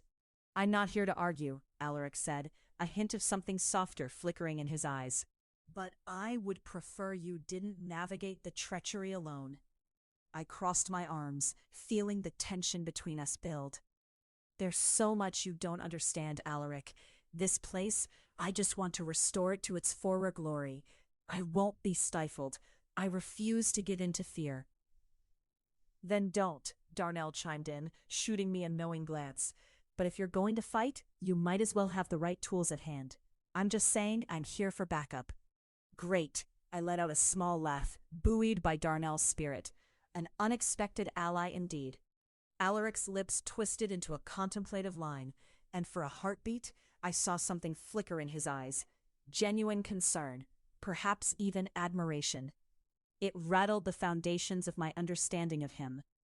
"Then we move," he said finally, his tone shifting from resistance to resolve. "But know this, my business runs deeper than you realize, and it can spiral dangerously." "Spiraling seems like the new normal," Darnell retorted, a devil-may-care gleam in his eye. "Count me in, Alaric. I thrive in chaos, remember?" "Then chaos we shall embrace," I said, emboldened. "But that means no secrets between us, Darnell." "Promise," he replied, and the air shifted again, filled with the anticipation of something dangerous yet thrilling on the horizon. "Let's start moving then. The gala is our stage. We need to make sure everyone knows what we're capable of," Alaric instructed, urgency threading through his commands. "Agreed," I answered, the knot of dread in my stomach loosening, excitement taking its place. As we exited the study, the shadows of the evening sun poured in through the grand windows, casting intricate shapes on the floor. It felt like we were on the cusp of something dynamic, yet volatile, as if the universe had shifted to center our fates.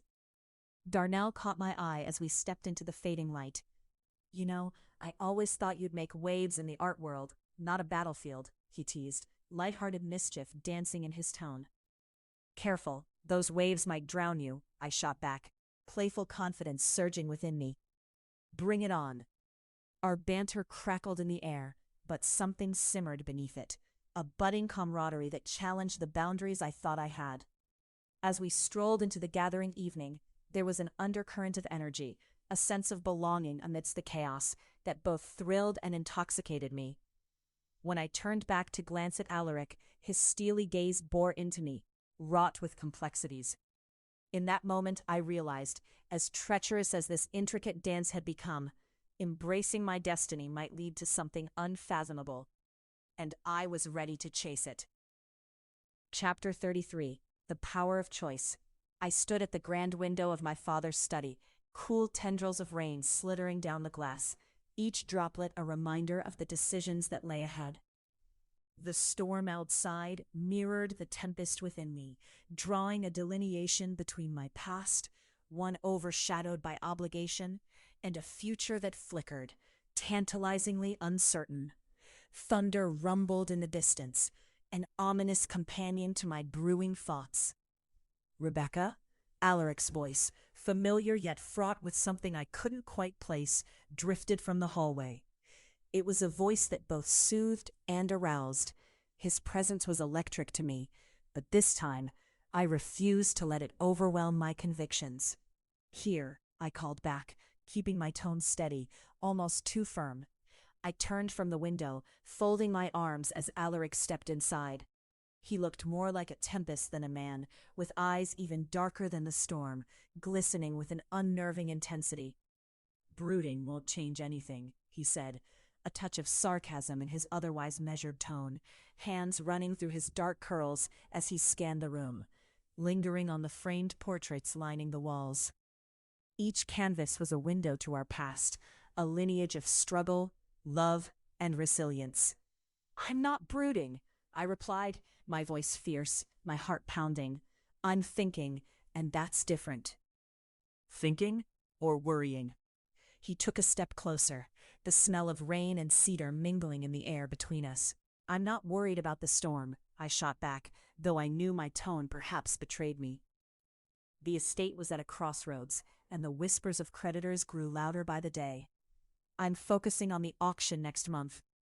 He cocked his head, and that playful glint returned to his gaze. "You mean your social event, where people sip overpriced wine and pretend they care about art history? Watch it," I warned, but the spark of humor wavered. I did care. My father's legacy was not just about the paintings or the architecture. It was the very essence of our family, a piece of history that needed preserving. "I have a vision for the estate. It deserves more than being sold off to the highest bidder." "I admire your ambition, Rebecca, but the question remains, what's your plan to keep it?" Each word rolled off his tongue, a dare woven with admiration, dowling our escalating tension in a complex mixture of desire and frustration. "I'll succeed, just like my father would have." The resolve in my voice felt solid, like my father's old wooden desk beneath my fingers. But a flicker of uncertainty lingered. I was not him. Did I have the guts to take on every obstacle that came my way? "I want to help," Alaric offered, shifting closer, his eyes narrowing in thought. "You know I can manipulate the market, sway a few influential friends." "Why would you help me? What's in it for you?" I couldn't hide the skepticism in my voice. After all, Alaric lived in the shadows of the business world. His motives were never straightforward, draped in layers I was still struggling to peel back. A vindictive sense of enjoyment watching you wrestle with these challenges. He grinned, and in that moment, the weight of our impending confrontation seemed to lighten. I sighed, unable to suppress the smile tugging at my lips. "Maybe you should consider a new line of work, stand-up comedy." "Trust me, I have enough to occupy my time without resorting to bad puns." Alaric leaned against the doorframe, his casualness a stark contrast to the electric tension that charged the atmosphere. Suddenly, the room felt too small, the intensity too palpable. I wanted to close the distance, to shatter the invisible barrier between us that danced between desire and ambition. My heart raced, not just with worry over the estate, but with the thrilling chaos Alaric stirred inside me. Just then, the door swung open, and in breezed Carrie and Jordan, a whirlwind of vibrant chatter that shattered our fragile moment. "Guess what?" Carrie sang, eyes bright as she swayed into the room like a force of nature. "We found the most adorable venue for your auction." "Carrie, I started, but Jordan turned towards me, beaming, his enthusiasm infectious. "It's perfect. We can even have a themed night, art and kaleidoscopes." He pulled out a drawing and began showcasing bright sketches of everything he envisioned, an eclectic assortment of art installations, food, and music. "Just imagine, people will come for the experience, not just to bid." Carrie spun around, sweeping her arm through the air like a conductor, then caught herself as she noticed Alaric. "Oh, you're here. Alaric, what do you think?"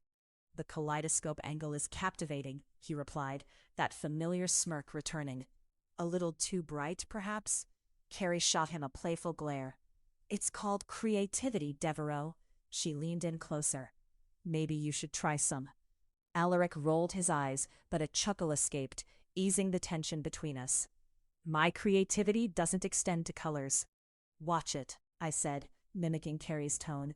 Next, you'll be admitting you prefer— Don't even say it, Alaric interrupted, a hint of laughter in his voice, but something genuine lurked behind it, a moment shared amid the chaos. Carrie waved her hands in surrender, laughter bubbling in her throat. Fine, fine. Let's focus on how we're going to make this auction a glorious success. It's not just about the art. It's your connection to your father's legacy, Rebecca. Exactly. I want it to matter, I reiterated, anchoring myself before them. I met Alaric's gaze, and in that moment, amid my friend's spirited rhythm, I caught a glimpse of his undeniable admiration, even respect. Jordan flipped through his sketches, then mused, What's a legacy worth without a touch of scandal, though? We need to spice it up a bit. Oh, perfect. Let's invite gossip, Alaric teased, glancing at me, a wildfire of mischief igniting in his depths. Actually, I chimed in, pulse accelerating, that could work in our favor. What about an auction preview? Call it a preview gala with mystery guests and surprises. Everyone paused, considering the concept. You're starting to think like a true businesswoman, Rebecca, Carrie gushed, pulling me into a shoulder hug, laughing. Does that mean I have your full support? I asked, meeting each of their eyes. Absolutely, Jordan said, reopening his dramatic artistry, sketching the venue layout. Every brilliant angle, Alaric added, leaning closer, the warmth radiating off him, igniting a smolder inside me that I couldn't ignore. Just then, thunder roared outside, rattling the windows. My mood plummeted as flashes of doubt loomed. Was I running headlong into chaos?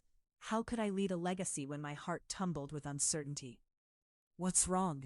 Alaric's voice cut through, genuine concern woven into the fabric of his expression. This is a huge undertaking. What if I fail? What if, I hesitated, I lose control of everything my father worked for? My words hung heavy in the air, raw and vulnerable. Listen, he said, stepping closer, the chaos of the moment fading into the background. You're not alone in this. Accept help and harness your vision with those who believe in you. Forget the past. Carve your own future. For a fleeting heartbeat, it felt as if we were two souls connected by a force beyond our control, a storm brewing not just outside, but within.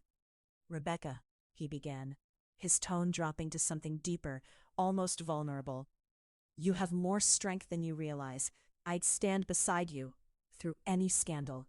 Just as the air seemed poised on the brink of something profound, there came yet another interruption.